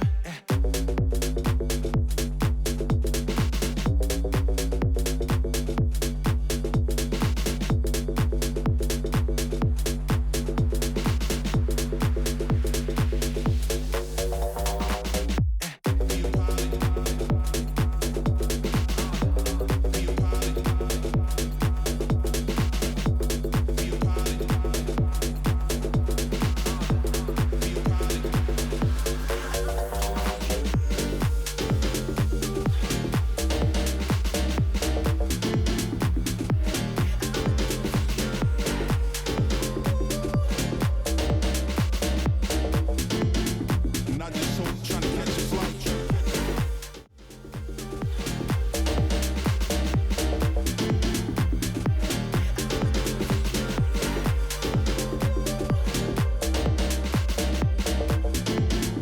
Not just so trying to catch a flight, trying to catch a flight, trying to catch a flight, trying to catch a flight.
Ouais, choc-les, choc-les.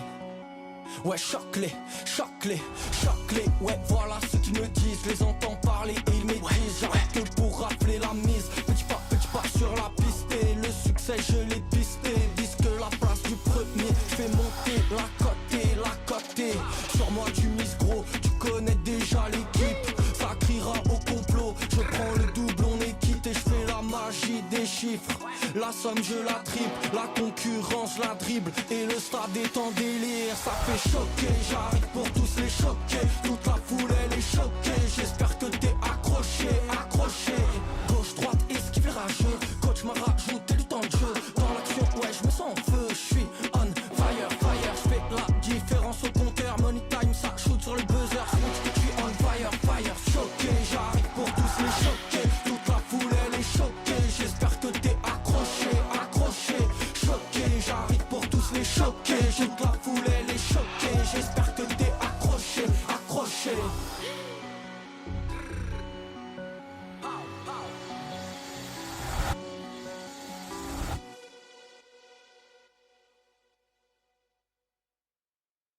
Welcome to the XXL Nutrition HQ.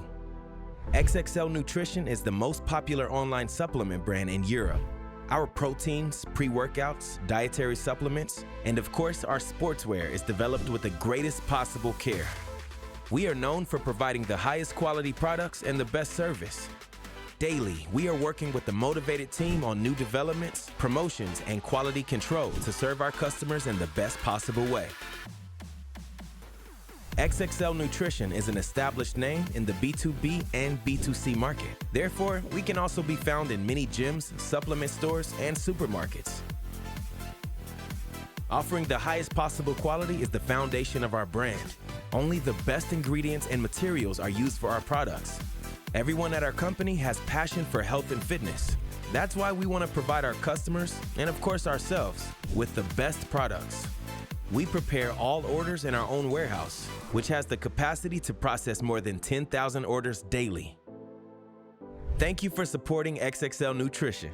We are XXL, the most popular brand in sports nutrition.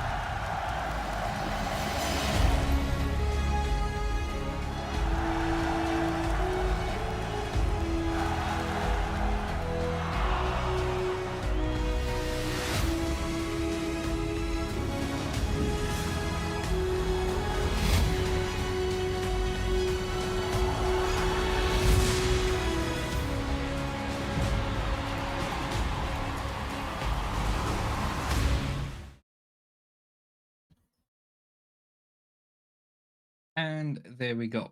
We're back and we've got the last game of today ready. I am once again Reaperance, and I am still joined by the wonderful Bullet, who is co-casting with me today. And we've got one more match coming up. We've got ITB Academy versus Wild Academy. We've got a bit of a clash of the two Academy teams who are inside of this league, and currently both of them toward the top, both of them currently on a 7-1 track record. Wild only slightly ahead at the moment because of that Yeah. one overtime game instead of a regulation loss. But other than that, these two are neck and neck. So this game is definitely going to decide who will take the lead, at least for a little bit. Yeah, for at least the next player, because the next player we do have Wild Academy facing up another team, but it is that because we did saw ITB facing up one of the teams at being at the number 4 spot in the last play day, where they were able to capture the number 1 spot. But then again, the same play day, Wild Academy won their respective match with the other team, so Wild Academy was able to reclaim the number 1 throne spot to be at the top of the food chain is what I want to say. But yes, this is going to be a match which is going to decide who remains at the top for a long time now.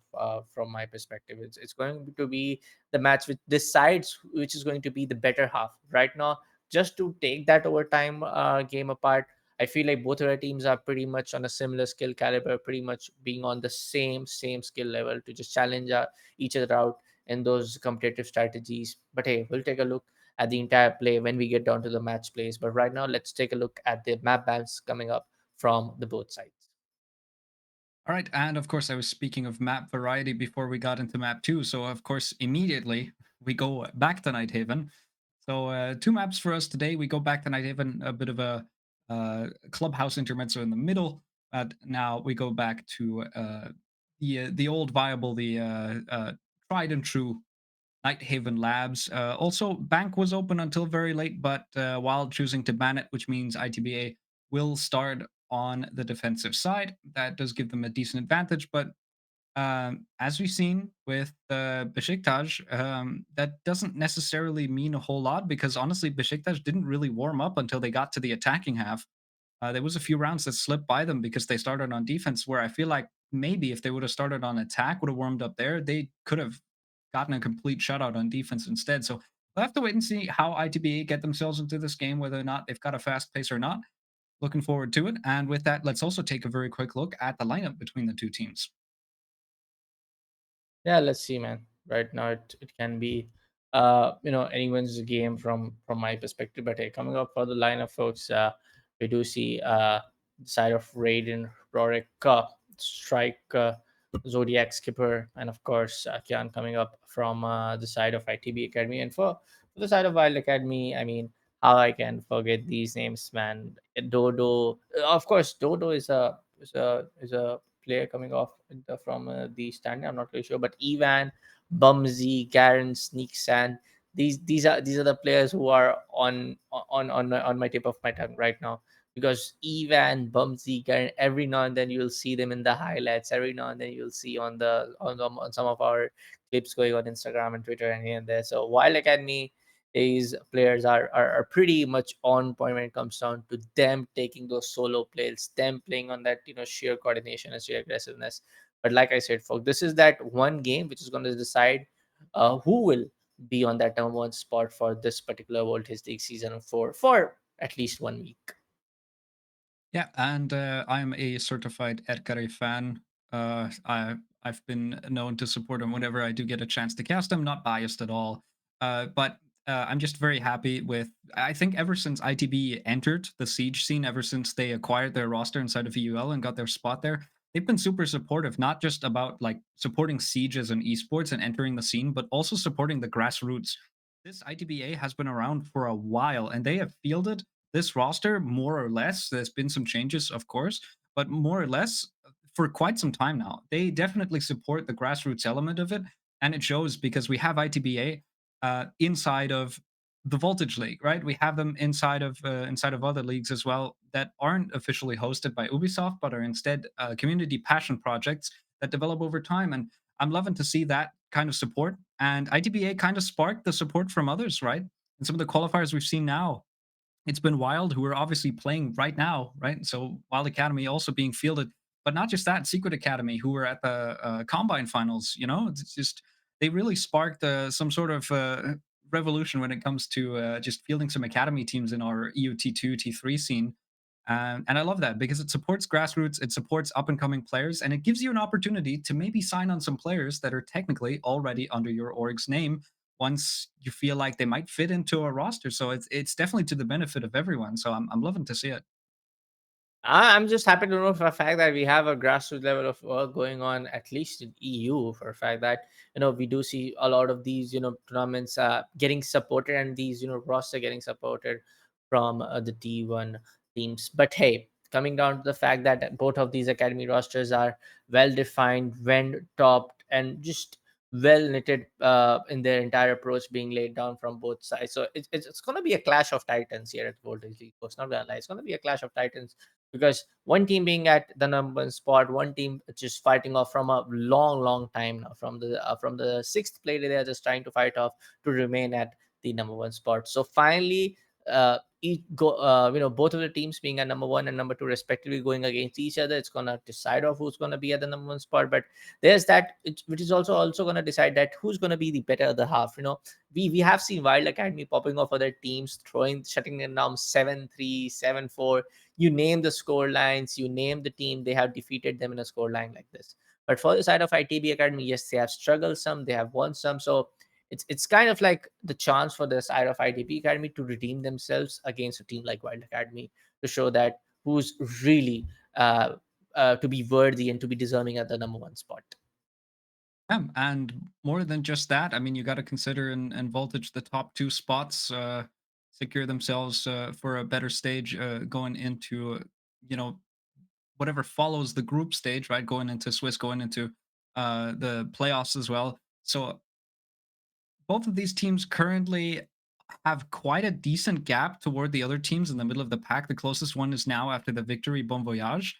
Uh, but like these two teams, they're not just playing for who gets to take top spot, because both, once again, first and second kind of do similar things. It's also about bragging rights. You want to win this game. You want to Yeah. show that you are the better team because you can assert yourself. You can both win the mental game against them for the next time. Last time we lost to them, and that's not something you want to say. You want to beat them right now, right here. You want to establish yourself at the top.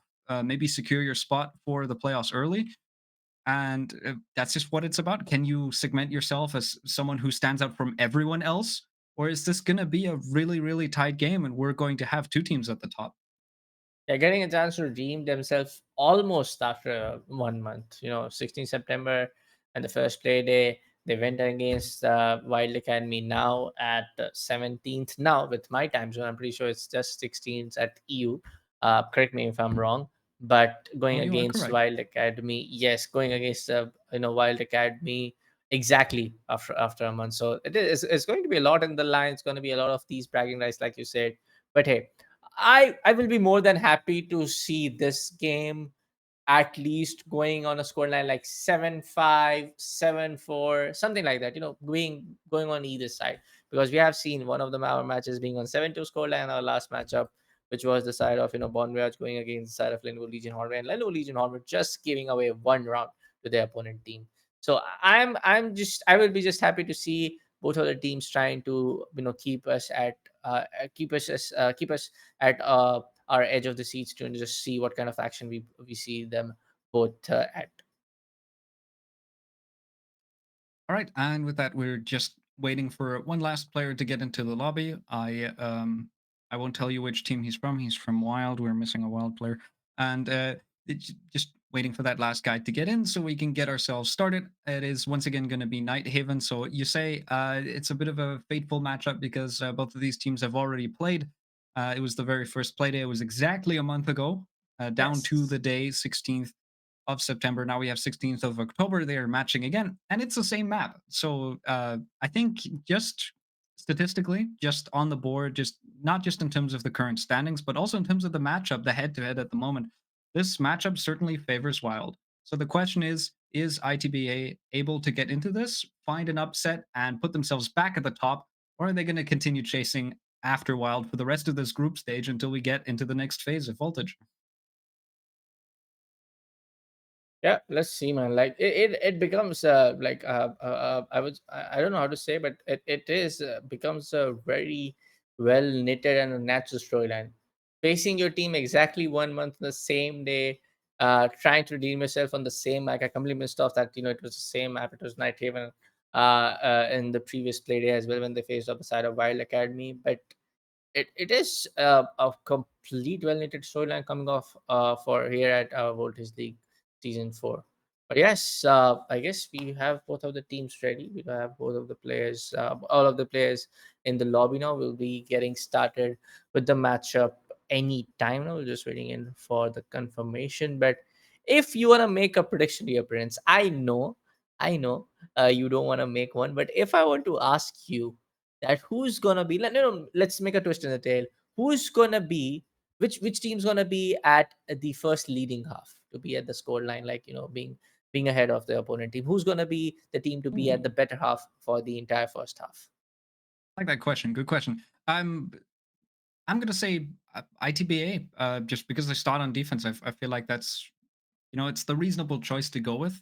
Okay. Um, but to be fair, last time around they did quote unquote only get 3 rounds against Wild on Night Haven, so they haven't won a half yet on Night Haven against Wildcat. So this would be the time for them to do it. They'd have to go against the conventions of their previous matchups, of the history of the direct standings and the direct matchups, but it'd be more in line with just what we expect to see out of Night Haven. So I'm going with ITBA. I'm hoping that they don't disappoint me. And I'm hoping that we can get into the operator bands as soon as both of the teams are ready. Once again, confirmation we do have everyone in. We're just waiting to get the game underway. Um, Not sure who we have that might still be on the toilet. It's a classic. Um, Classic we scene, man. Yeah, it's what we do every time. I've said this so many times. I'm gonna say it on broadcast once again. I've casted PUBG once. I am so excited for how PUBG handle their lobby systems because they get 16 teams. They gotta get everyone in and they gotta start on time. So you gotta get in, and they're gonna start with or without you. However, in Siege, we've got a bit more leniency. Finally, we are getting underway though. So we're getting into this Night Haven grudge match between ITBA and Wild A. Oof. And we've got a 2/3 to 1/3 social vote in favor of Wild Academy. I think people going just kind of with the history of these two matching up on Night Haven makes sense. But we'll see if maybe there's an upset in store for us as we look at the operator bans coming in and ITBA ban out Monty. Once again, Monty not going to be played today at all inside of the Voltage stream. Banned out every single time. Yeah, Monte has been like from what I'm able to remember, being at the last three, for a couple of 4 days. I will say not at every play day, not having that kind of liberty when you have a full time job. But yes, it's every now and then most of the teams, just going in for the bounty ban after the shield work. We do see a Ying getting banned from the side of Wildcard, pretty smart one, for a fact that these close quarter combat can result of those Ying Candelas favoring your opponent team. So yes, they go in for it. And we also see a castle ban. So possibly this castle ban is something which has a lot to do with the top floor objective.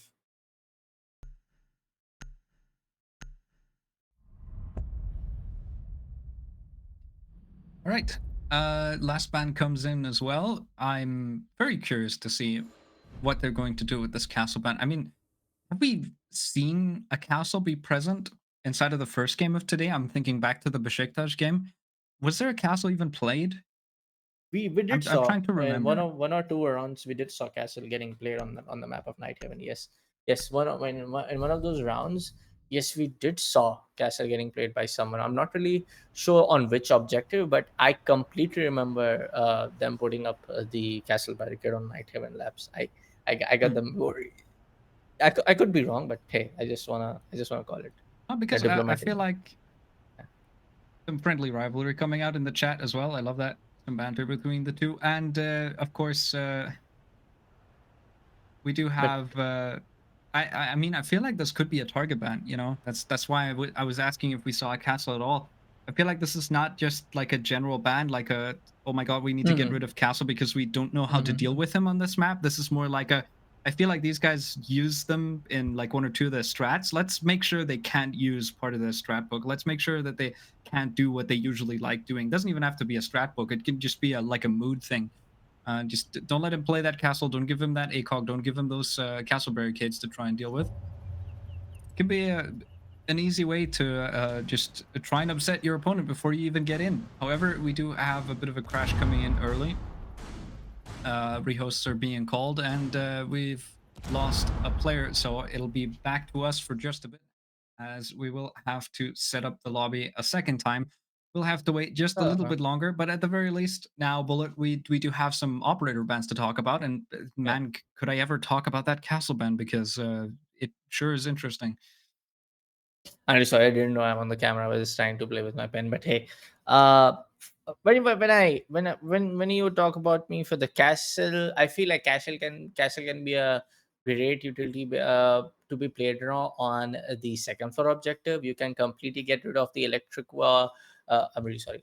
Towards the electrical room, or even if you want to play around towards the command room to block off the possible line of sight and possible entryways from the IT room. But if not, I have seen in a lot of rank match, I'm not seeing Castle getting utilized in sector objective way too much in those competitive matches because I haven't witnessed one. But I've seen a lot of the rank matches player going in to block on the connector doorway, to block on the electrical doorway, to just waste 5 or 6 seconds more. When it comes down to 5 6 seconds, the siege it costs you a lot.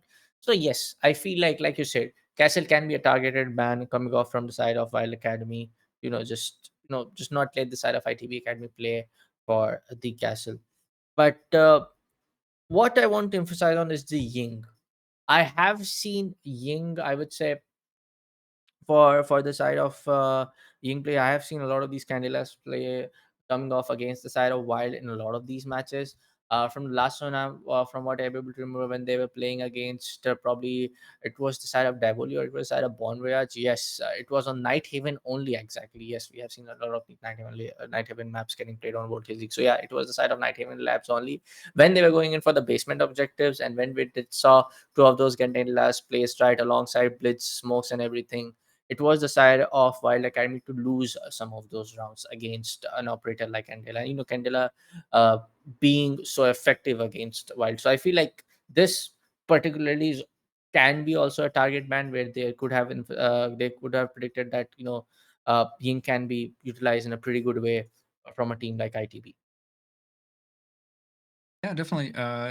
Forces less reliance on the warden because whenever the potential of Ying exists, and especially because of repick, if you're doing a good job of droning inside of the prep phase, then you always have the chance to bring a Ying in quite late.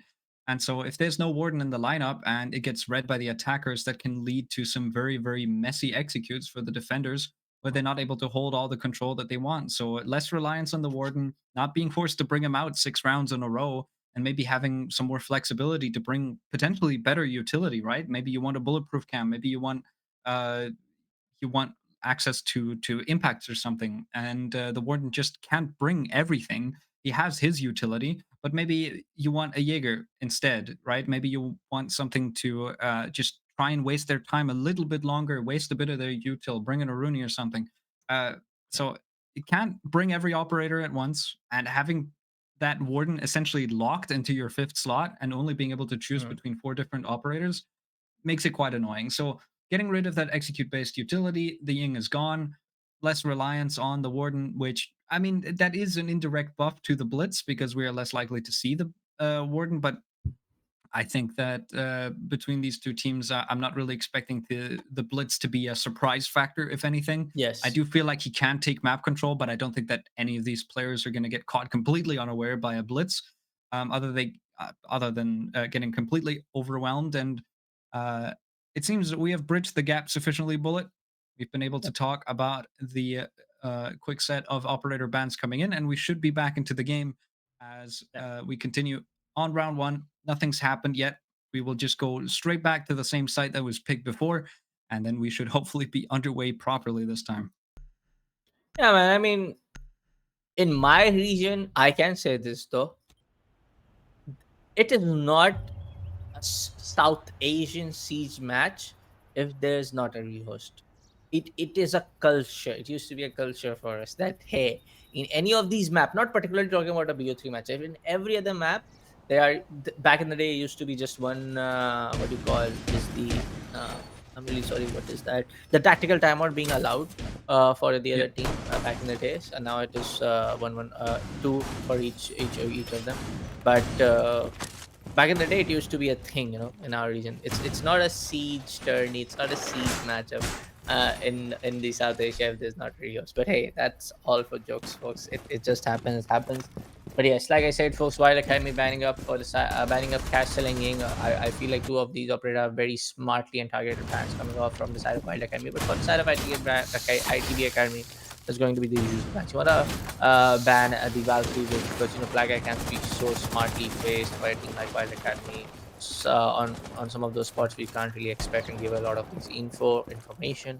But what I'm surprised that ITB Academy being on the defense, Wild Academy attacks are just way too good. Their overall mechanical skill is everything is just way too good. So I'm not really sure how ITB Academy will face off Wild Academy in their first 6 rounds of defense. In their first 6 rounds of attacking, so they have to be really fair on how they can just waste down the maximum time of the attackers, not let them anywhere near the map control, especially on objective like second floor.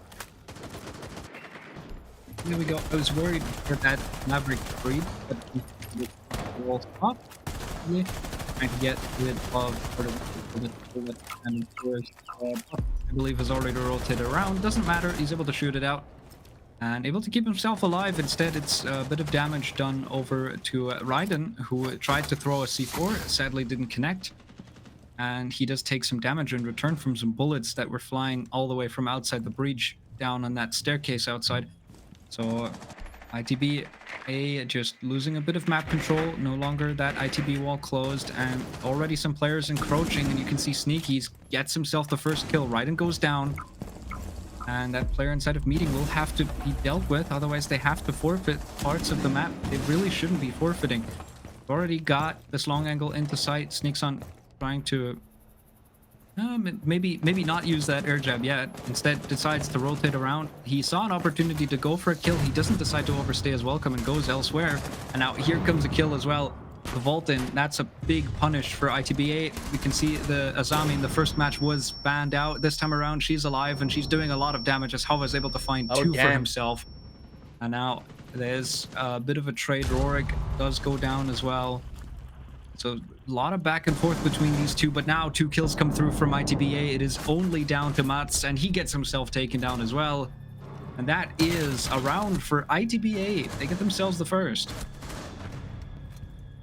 Yeah. And like I said previously, man, Azami is that one key operator which has been heavily utilized by a lot of these teams in the Voltage League, whether it's be ITB Academy, where it's be the other one. So in the last couple of matches, when I did saw, especially on the map of Night Event, I did saw Azami getting banned. I was kind of surprised to see why though, because I have seen these team utilizing Kiba barrier way too good, especially on a map like Night Event. So that's that ITB Academy for you. And for the side of Azami, it was two of those crucial kills coming off out of the chart. So a good start to the overall play coming off from the side of ITB Academy reappearance. But it all comes down to how they can carry away these entire thing up to round number 6. Because Wild Academy attack, boy oh boy, you just wait and see. You just wait and see how Bumsy and Sneakson react to adapt to the entire scenario. Them then switching off to operators here and there. Then they try to just take those sheer aggressiveness to the face of ITB Academy. So I'm just waiting it.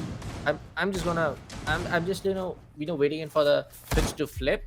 When Wild Academy will return on their huge mechanic huge I would say the sheer mechanical skill that they have always shown. But yes, like I said previously also when we were discussing, ITB Academy is at the number 2 spot. Wild is at number 1, just because of the 1 point being on towards the one match going on for the overtime victory for the side of Wild Academy. So that's that. Both of the teams are very much on the same skill caliber, I would say, in my opinion. But things can go haywire for any of these for any time now. And that's that. Zodiac gets the side of Bumsy. I don't know what angle, where exactly did it happen, but that's that. We saw another one, and that Jesus. was a little bit way too overconfident. And that's gonna be that. Oh, he takes out Blitz. Oh, we do see a little bit of rivalry going then, but that's gonna result in a very early fight. Oh my goodness, Mats, that shotgun kill. All right, this is finally the answer for a while to get themselves one more round, or one more kill rather inside of this round. But they've already lost 3 players, and the blitz no less. Despite the flash coming through, gunfight is still lost. Rorik is still able to just get that one over onto Evan. And that is really going to sting for Wild, as once again they find themselves heavily on the back foot. They're now getting the hatch open. They have an opportunity to try and see if they can get themselves into Animus, but this is reminiscent of our first game of the day, Bullet. We've already seen this before. Yeah. We've seen a very distraught Diavoli trying to execute with man disadvantage, with no map control, basically just trying to use this hatch to brute force their way into the site and not being successful. Now, Wild have more time. They didn't move as slowly as Diavoli did earlier on today, so they have a chance to maybe rotate around, get this wall open. Gives themselves an opportunity to maybe find a pick, but it's looking very dire. They need to pick off these players on ITBA, and these kills need to come without response. Garen's able to find one. That is Hova going down. No trade, at least immediately, but the smoke canisters are coming out as well. Those smoke babes burning out. And Garen now rotating around, gets himself down to low HP, takes a lot of damage, and there we go. He gets cut down. Zodiac finds him. And that is the second round for ITBA. They're on track for winning the half, as I predicted after your question, Bullet. Yeah, it's an overall, I would say, for the side of Wild Academy, like I said, I have seen them play. Like we have seen them play. When I say we all of the viewers here at Twitch joining in for the this amazing broadcast getting presented from all of the lovely people back in the production. So we have seen them being on that sheer aggressiveness. So it's just for the fact that yes, ITV Academy are able to answer it back with a greater and a better defense.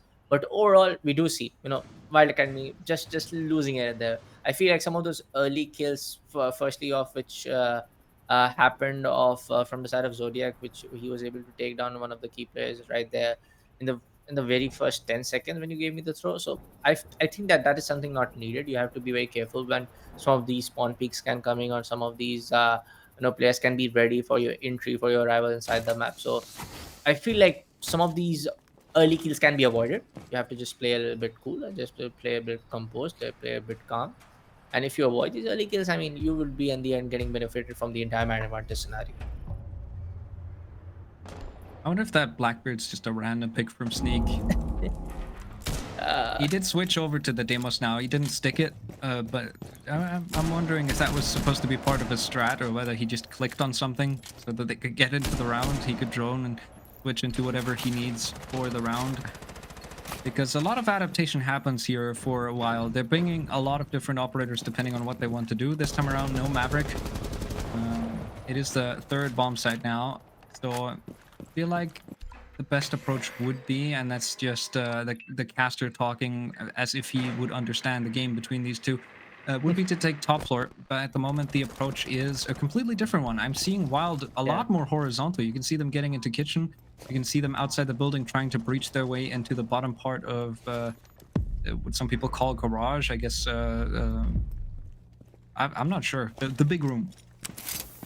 So, I feel like they have definitely got the information, got the intel right over the difference. They know for the fact that the entire presence for the entire ITB Academy roster is like 12 or one of the key players being at the top floor, and the every other guy playing around the playing around the objective point. So you have a lot of these room around, because Night Heaven is a huge mech. So you have a lot of these room around the cafeteria, around the workshop, around towards the assembly on the basement. So if you can work your way around, you can actually try to just maneuver around all of these 90 hallways and every other angle which you can actually trap around and isolate these defenders.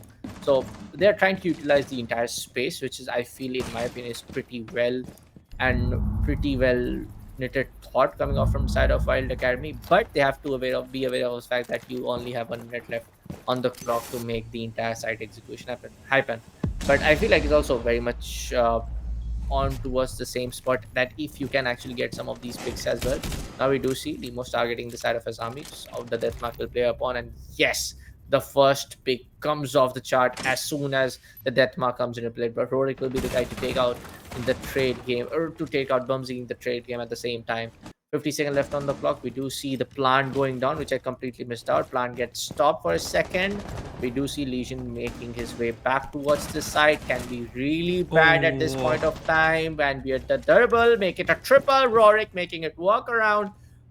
Carrier getting denied. 30 seconds left on the clock. And now it will be very hard for the side of Wild Academy trade back though. But as I said, it's going to be the side of Awa, and Legion getting targeted by Demons. Now in 24 seconds left, I don't see a clutch happening in. All you have to do is just play around time, but you are getting marked by Demos every second.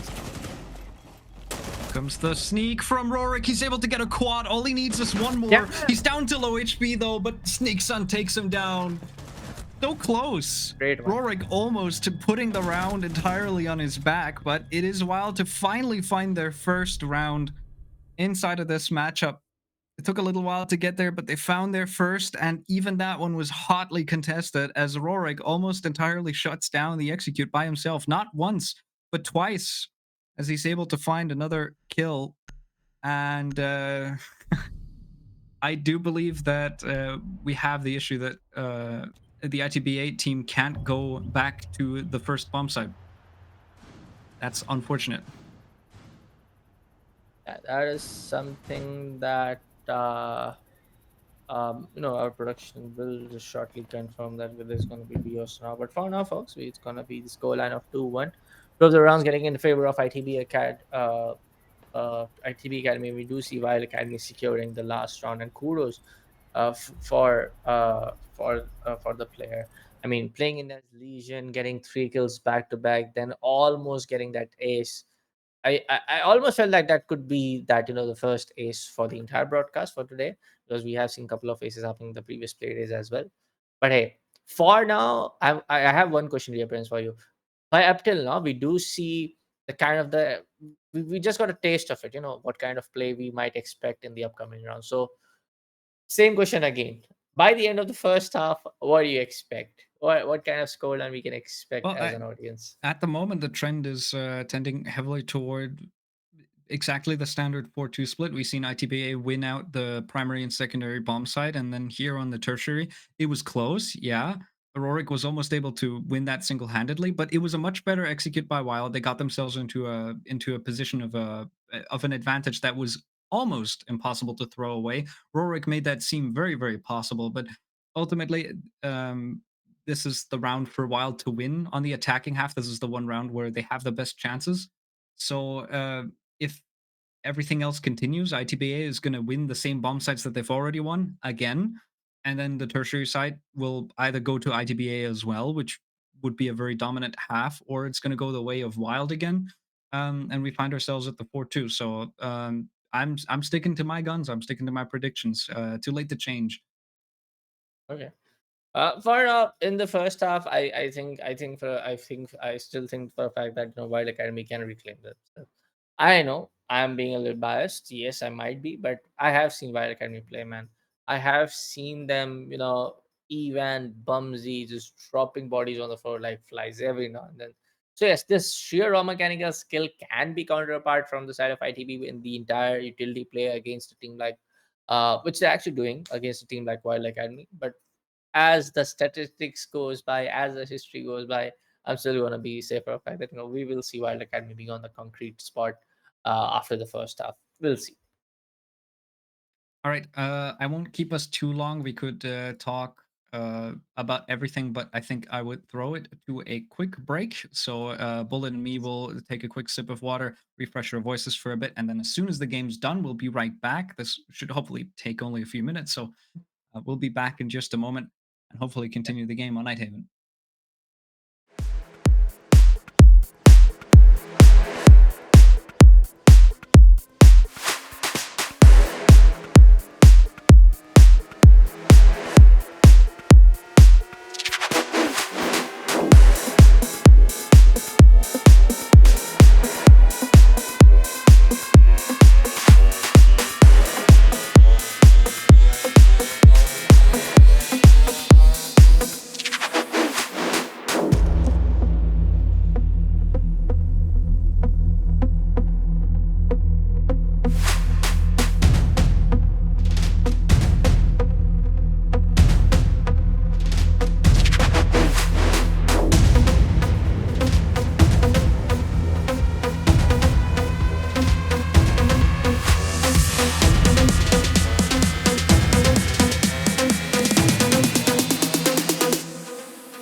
All right, there we go. We're back. Another break, another rehost. Just quickly getting everyone back into the lobby, making sure that ITBA are able to go to the bomb site that they want to pick next, which is, of course, going back up to top floor. I'm okay. I think they're just double checking to make sure that I don't think they Yeah. set the bans, so they're just making sure that they don't accidentally pick them. Don't want to rehost again. Just you guys know what you can pick. Uh, know what you can pick. Mats has them Yeah. down pat. He knows them correct. Somebody remembered. That's good to know. So with that, we're back into the fray. We've got some more siege coming up, and we're continuing the rotation of ITBA. They've gone to all 3 different bomb sites. They won 2 of them, didn't win out the one on first floor. So now they're going back up to top floor after they've already won it thanks to a stellar performance. I believe it was from Alva, if I remember correctly. He was on rafters and he really held it down for his team for quite a while. And then some of the other members came in and were able to clean up the process as well. So we'll have to wait and see if something similar pans out. However, there is a bit of an adaptation as Evan is on the blitz once again, this time for top floor. And Rorik, he Oh, was no. on a hot streak. He got himself a 4K. He wasn't able to win the ace clutch, but he immediately starts off with a vengeance. He didn't like losing that one round, and so he gets the opening pick on the sneak, immediately takes him right back out of the game. That is their flank watch gone. That is no more Nomad for the side of Wily Cat. For the side of Wild Academy, though, I must say for a fact that yes, this can be that team. This can be that match where which they will get challenged to every now and then. They will get a cutthroat challenge from the side of ITB every now and then. Now we do see the side of Wild Academy trying to take an entry towards the side of electrical room. And also we do see Shadow Train going in for the Oh best build. no! But we do see the Blaze making an entry. But oh, with that unfortunate TK! Match takes out one more though. It will be the side of Raki in the end to take down that trade fire and make it a 4v2. An unfortunate TK, which I didn't expect it from Wild, though. We have seen TKs happening quite a lot since the last 2 play days, but that's that for you. A bit of a rush, and you pay for that. That is not a round that you want to lose. I mean, that's not the way you want to lose a round. ITBA get themselves one more round off the back of a team kill and a bit of a just discontent, just a bit of a incoherent sort of execute coming through. Some aggression from Wild to try and push themselves into electrical. Ends up backfiring. There was a C4 that did get shot out, but it didn't matter because immediately after that, there's a swing coming through. ITBA, they might not be as good on the utility as Besiktas have been earlier today, but they are still certainly very capable with the guns. And so they get themselves 4 kills. That's all they need. Sadly, Evan did get taken out by one of his own. And that will give us a very quick round to lead ITBA down into the basement, which now unlocks for them again. So they have a chance to potentially win the half here, make my prophecy come true of the 4-2 split. And just, Let's see. just see if they can make this work. All right. We've got a big roam clear setup coming out on the side of Wild. We've got a Demos and a Dokumi. And on top of that, a Lion as well. This is definitely going to be a big roam hunting setup. They're going to try and take map control. They're going to try and force everyone back to site. And then you can see they've got the buck ready as well. They're probably going to try and play vert. They're probably going to try and get that vert control, see if they can get a pick or two, and then lead into the execute using all of that vertical oppression to push and flush some of these players back out of the site after first putting them back into it. So just trying to control the play here. The question is, does it work, or will ITBA break out of that cage and just do whatever they feel like? There's definitely a risk that you have to take when you make such an elaborate plan on the attack, and at the moment, Edgar, he's taken quite a lot of damage because he's trying to go up against what the attackers are doing. So far unsuccessfully, as all he's done is put himself down to 12, and he will have to fall back regardless.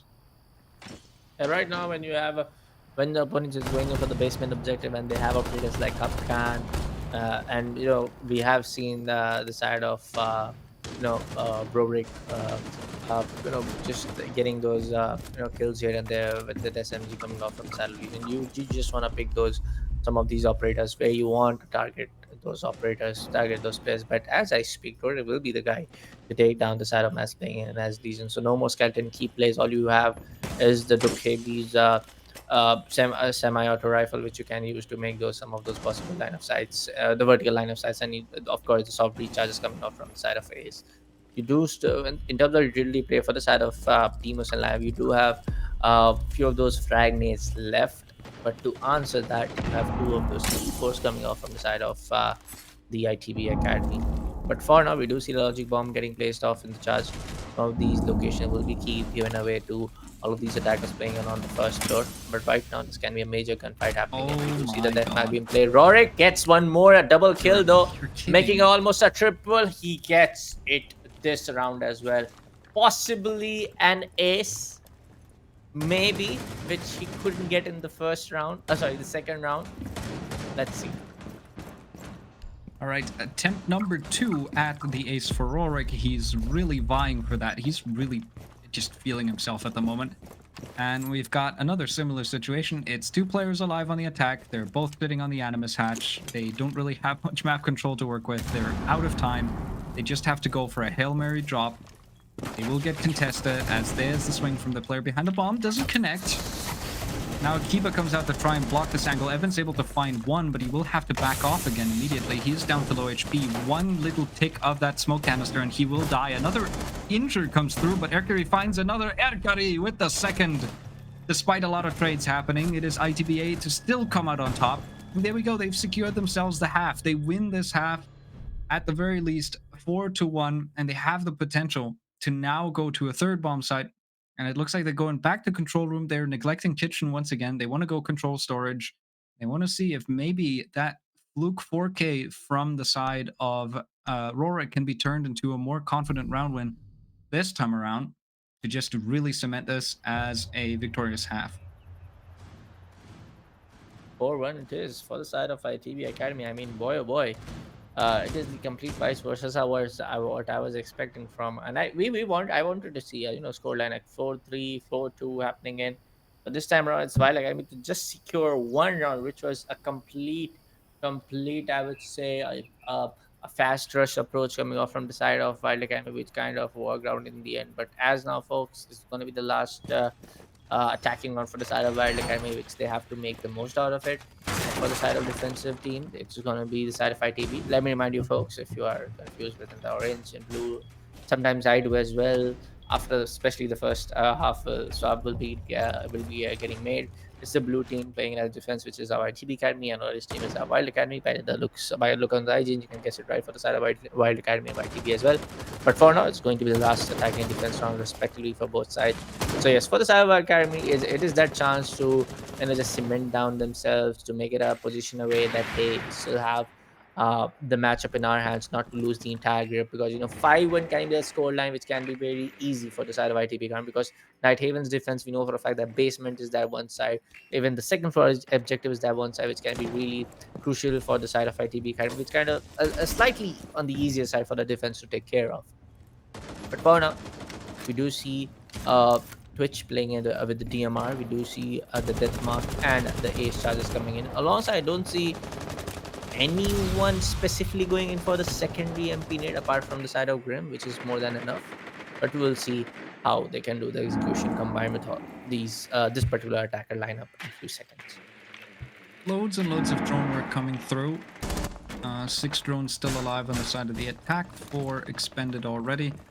You can see ITBA falling back, putting up some barricades and just tucking themselves back in downstairs. They do have the pulse to work with. Erkari has the potential to try and deny any plant attempts that come through, and he can feed so much information with this heartbeat sensor. And now you can see Bimsy rotating around. Once again, half the round is gone. So far, it's been slow going. They've done a decent chunk of damage to Ride, and he's down to 16. Other than that, no real engagements found, no real encroachment made for the side of Wild, at least in terms of kills. They have gotten a decent bit of map control, and they are rotating around now because they've been able to complete step 1 and 2. And now they're trying to see if they can continue checking off their list until they get to the most important one, which is get that plant down. The question is, what do ITBA have in store to try and counter this? Here comes the push in, a goo mine right at the feet of Sneak. He has to be careful that he doesn't get caught by the Zodiac with the first. Here comes a vault in.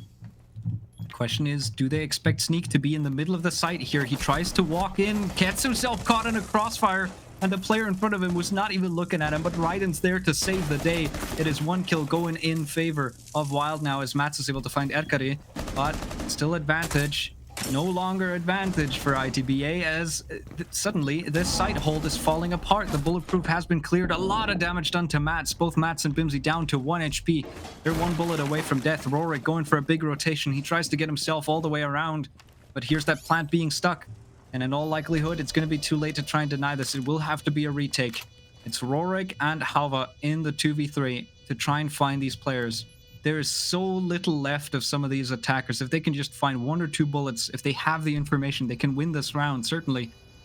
But they also have to be careful that they don't walk themselves into a crossfire, and that's exactly the win condition that Wild are playing right now.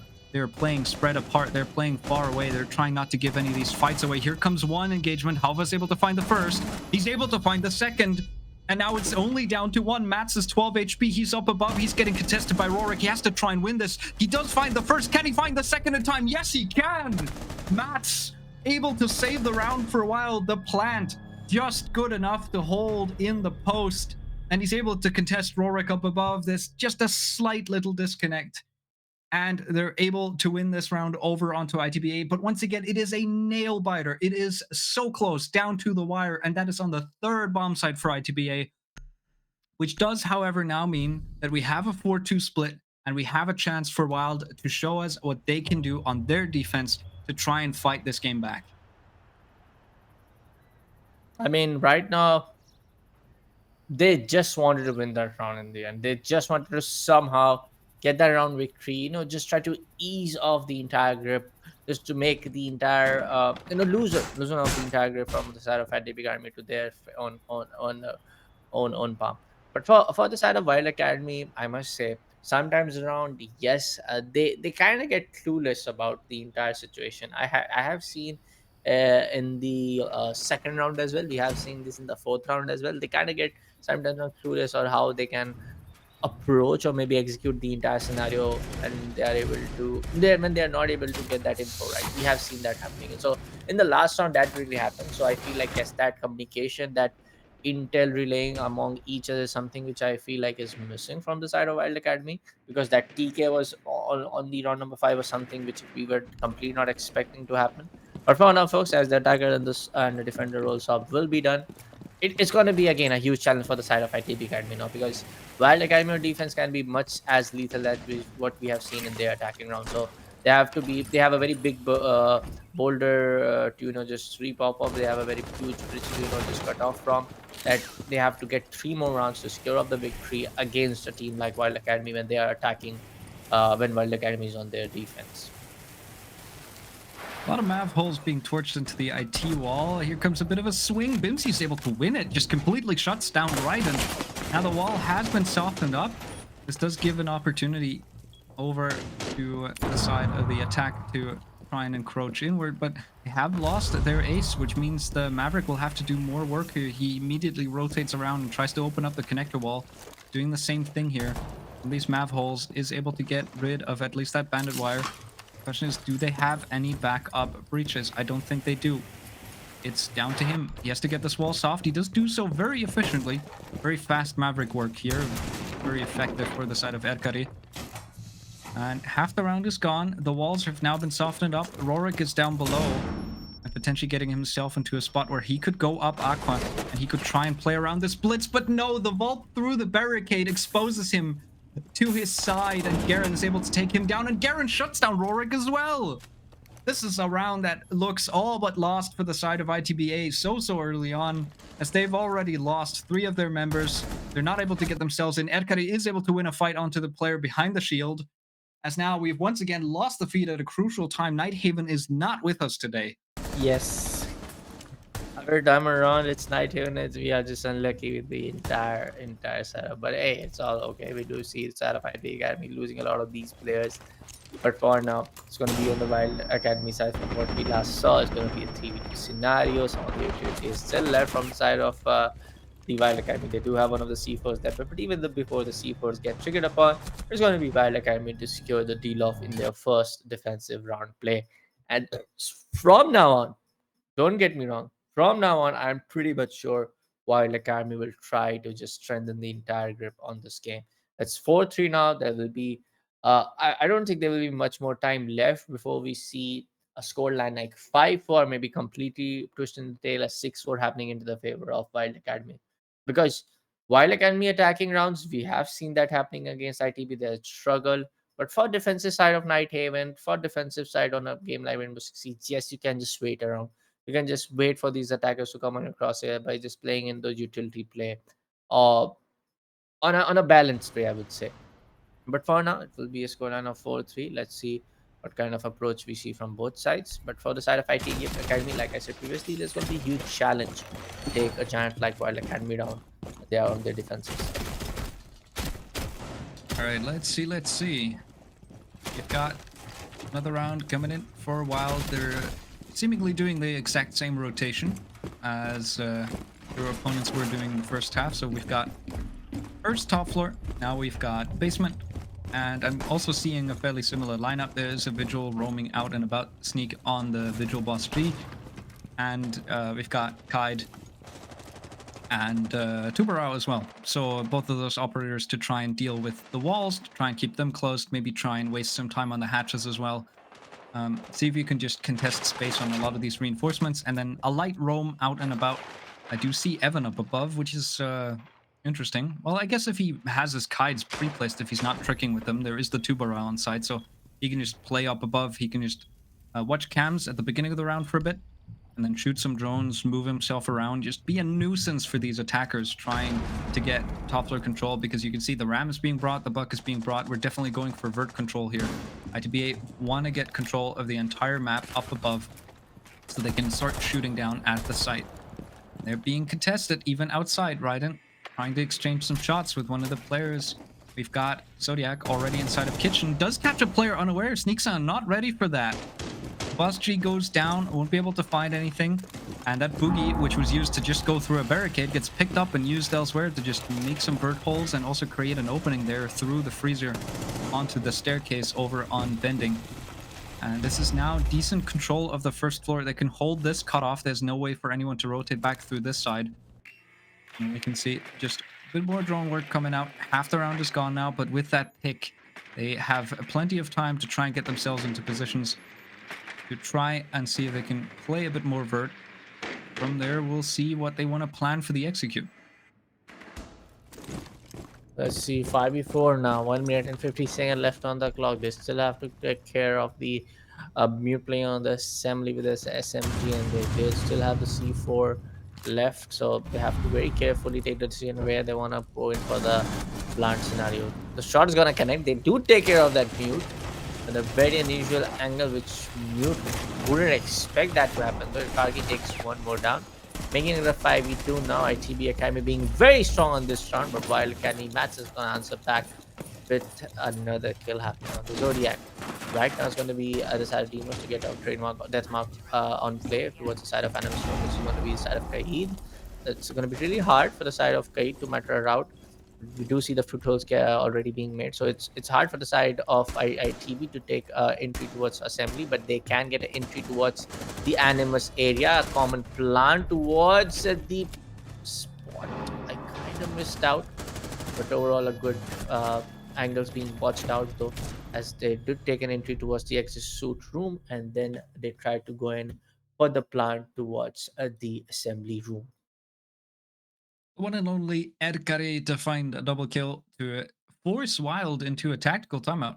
Gonna use a quick 45 seconds to just have a talk about how they want to defend their next bomb site, how they want to adapt to ITBA's attacks, because they've let one slip by, and they've let it slip a lot earlier than ITBA have on their defenses, which is telling me that Wild are now starting to get a little concerned. They're a little nervous, so timeout comes in.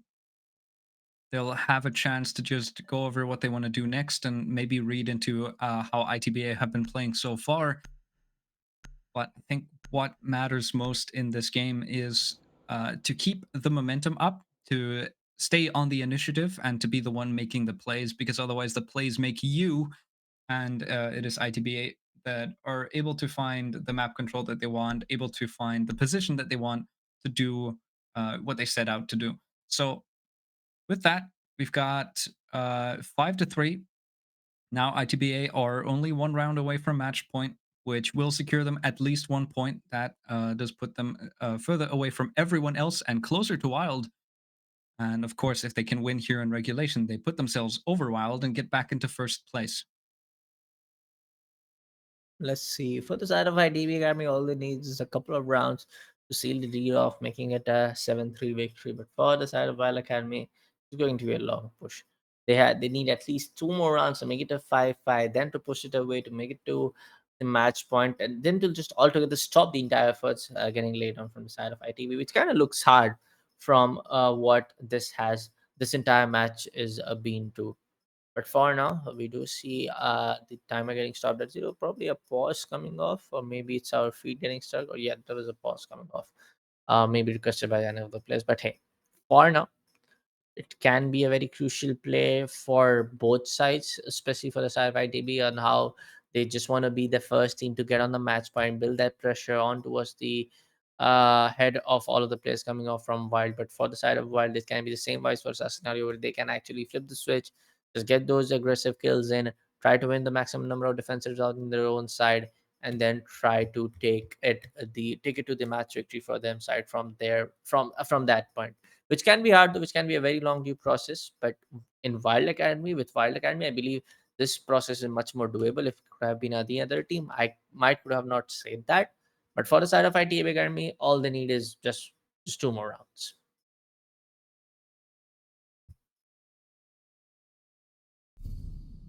All right. Looks like we're getting ourselves back in. Some slight hiccups on this game. I feel like Bullet, we're just getting the karma of our production of the first 2 games being almost So too smooth. clean. Yeah. Aside from some feed issues, we didn't really have any rehosts to speak of. We didn't have any gameplay interruptions. It was just on our end where we had to fix a thing or two. But now it's really starting to compound. It's really starting to get in here on this last game. Just struggling a bit, both with tech issues from the players as well as our own tech issues.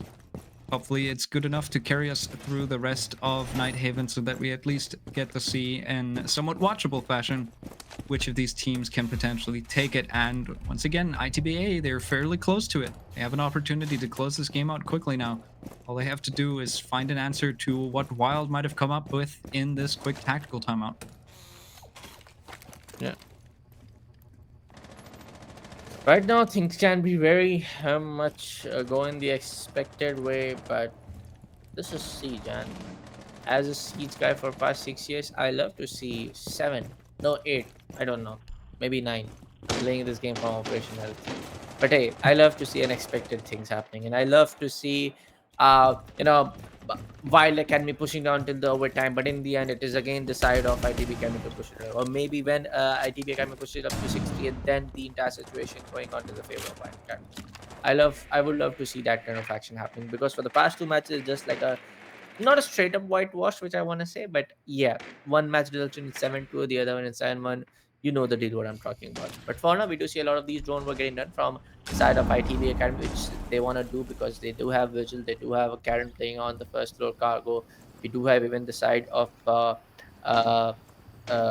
Azami playing on towards the venting stairs. So they do need to get a lot of the information where all of these roam-based players can play upon and try to take one of your attackers down. And as I speak, it's going to be Buck in the DBNO state, possibly from the hands of none other than was getting oh sorry, he was down from the Cupcan booby trap. Oh, Rorik. He even looked at it. He briefly looked at the left side of the door, didn't see the Capcan traps that were right there. He looked a little longer. He didn't turn the corner far enough yet. Takes a bit of damage, and it does look like Halfa did walk into them as well. So huge value for mats on these Capcan traps, because I think, yeah, no, 2 C4s have been used. That's one that's still floating out and about. It's the one in the hands of Garen. The other two have been used elsewhere already, so a lot of that execute utility gone, but decent amount of damage dealt to the attackers who are now putting some vert holes up. There's a flat, or a foot rather, that's being spotted by Zodiac. He tries to get himself into a position to try and punish this player. And there we go. It wasn't Zodiac that was able to get him, but from the wall, Raiden is able to cover this cross. Doesn't let Bimsy get out of that corner alive. And this is an important kill and an important first step to try and execute. Erkari once again down here in the basement on this gridlock is where he shines. Some damage done onto Mats. Now he gets injured as well. 15 seconds. The execute has to come through now. Hava has the fuser in hand. He does have only 20 HP, but he should be able to get the plant off in the default corner. And everything falls apart for Wild around them as it's another round for ITBA. We're able to completely stomp over Wild even after the tactical timeout. And this means it is now match point opportunity for ITBA. They've got 3 rounds to try and close this out. Boy, oh boy. I mean, while Academy facing a team not being in the lead is something very hard to digest, but right now it is in a reality. And it is in a reality where the number two place team was just 1 point behind to take the number one spot and be at the number one spot for the next play till the next play, because we don't have any of the further matches happening in for ITB Academy in the next couple of days, neither for Wild Academy. You have to wait for the next week. So yeah, they will enjoy that number one spot for a long time now, from up till the next play day, up till the Wild Academy matchup. But 6-3 scoreline now, folks, which comes down to the fact that yes, still there's a little bit of hope that Wild Academy can still push it to the 6-4, 6-5, then maybe 6-6. But like I said earlier, it was just 2 rounds for the side of ITB Academy previously. Now it's going to be just one more round for the side of ITB Academy to steal the deal off and make it to the number one spot. I mean, it's been a full rotation already of the playdays, so everyone has played each other once so far, and we're now going into the second phase of the double round robin. And up until now, Wild have been nearly undefeated. So they've had only one overtime loss, which means if they lose here, if they're not able to battle back into overtime, this is their first regulation loss inside of this Voltage season. So that would be a very big honor for ITBA to be the ones to hand out that big fat L to the side of Wild Acad. If they can do it, then they would certainly establish themselves at the top, not just, for the rest of the playday, but potentially, if they can continue their pace similar to Wild's pace inside of this league, potentially for the rest of the stage up until we go into the playoffs. But I shouldn't be speaking too soon because Rorik does go down early. There was a C4 that connected onto him. So he is dead. A minute into the round, we've softened up the wall once again. Erkari is just doing his usual Maverick thing. He loves doing it. He's good at it. Let him do it. We'll see how many Maverick blowtorch he can actually blow upon, because it's just 1 minute and 38 seconds to decide whether the Wild Academy losing a normal rate, and we'll be able to take down the side of Snake Sand with the Maverick hole being made, and got that blowtorch definitely held up to gain that 1 kill though. And then they're trying to gain DMP towards the side of electrical. The ace aqua thermal charges will be in play. Try to open up the wall as soon as possible. But from the side of Blitz, we don't see that much of drone work. Play from our operator like Blitz, from player playing in as Blitz, but we do see a lot of these formation getting rallied upon. So they're trying to make an entry towards Catwalk. They'll be successful in doing that. I gotta be aware of the fact that there's going to be someone who can actually go and drop down towards any of the main hatch and come in front of flank to take out the side of the Blitz. But for now, Kaid goes down. He gets 1 Evan falls shot. And now it's going to be a double coming off from the side of Raiden. And 4v2 now. Things are just falling short. This could be all but over. It's only down to Karen, and he's getting pushed by this Blitz. He is able to injure him, but there's the immediate trade. There's no way that he was going to get out of this situation alive. There was too many people gunning for him, too many people barreling down on him. And ITBA able to completely reverse the scoreline of their first matchup exactly 1 month ago. Wild beat ITBA on this map 7-3. And now we have had 1 month pass, and it is ITBA instead who wins 7-3 on this exact same map against Wild Academy. And they established themselves for the rest of the playday and potentially for the future of the rest of this group stage at the very top of the standings. Very good performance from ITBA. Deserved win here. Incredible performance, I think, from Rorik. I think an individual player that we can quickly touch on. Other than that, just lovely game. Closest one of the evening at 7-3. And with that, all of our games are done. Bullet. I mean, that was that, man. First game resulted in 7-2, the second one at 7-1, and finally we did saw 7-3. So from the abbreviation of 7-1 to 7-3, we had a long journey. But I must say, man, Lenovo Legion 100, my game, and now I'm seeing a huge revamped and improved version of ITB is something that, Voltage League stands in for. We want to do these kind of tournaments where a lot of these teams can play against each other. A lot of these teams get a chance to prove their talent, and I'm happy to see that happening. All right. And with that, that was once again the last game of the evening. We've had three rather swift games, other than the technical issues on map 3. I think some very good siege today, some very solid attacks as well, which I'm really liking. I think once again, I think partly that does come down to the meta, but it also does come down to the quality of play that we have with the teams here in Voltage League. So very, very happy with the game today. We'll take a quick look at the updated standings and just very quickly look on over that. So if you have anything else to touch upon, Bullet, on that, feel free to do so. I mean, I think ITB establishing themselves at the top and the movements that we've seen today, rather self-explanatory if you've seen the standings at the start of today. Yeah, man, it is what it is for now. Getting 2 more points against a team like Wild Academy, you just, I mean, both of the teams have to wait for definitely for next week's play day. I guess Wild Academy do have a matchup against a team, so they can definitely reclaim it by gaining one of those crucial points. But again, then we have to wait for that another redemption game between the side of ITB and Wild Academy, happening back and forth. But I feel like before that, we might see maybe, a team like Bon Voyage, a team like Lenovo Legion 100, because what we saw from Lenovo Legion 100 today was something really, really off the charts. And I love to see the revamp version from both the teams coming in. But yes, this was it, folks. Thank you so much for joining in for today's game. We had quick games to your parents, but we had the fun ones.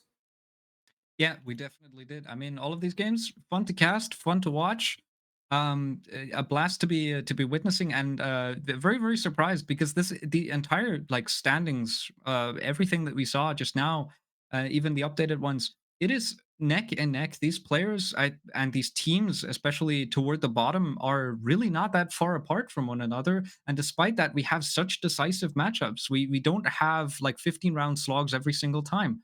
So just a lot of back and forth. It comes down to who ends up doing better on the day. It comes down to who prepared better for the specific map that they play in the BO1. And whoever does their homework better, I think, gets themselves some points inside of Voltage. So with that, very happy with the games. Lovely to be joined by you today, Bullet. And everybody, make sure to tune in next week for more Voltage, as we'll have a lot of these teams going at it again. But until then, that's us signing off, and have a beautiful rest of your evening, and see you soon. Must've went blind tonight, cause I swear that you out of sight. Man, I'm so up, I could be a pilot, and I just hope trying to catch a flight. So let me get the digits, I call right now if you with it. I seen 1,000 pretty girls in this room, $1 and I've been looking for you. I've been searching, it's so hard to find a girl who's one of a kind. 'Cause being alone just isn't cool. I'll take 1,000 trips around the world just so I could find you, girl. 'Cause darling, I've been looking for you. Yeah, I'm looking for you. For you. I'm looking for you. For you. Let's get it now. I'm so up, I could be a pilot, be a pilot, we could be a pilot. I'm so up, I could be a pilot. Beat. Let's get it now.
now.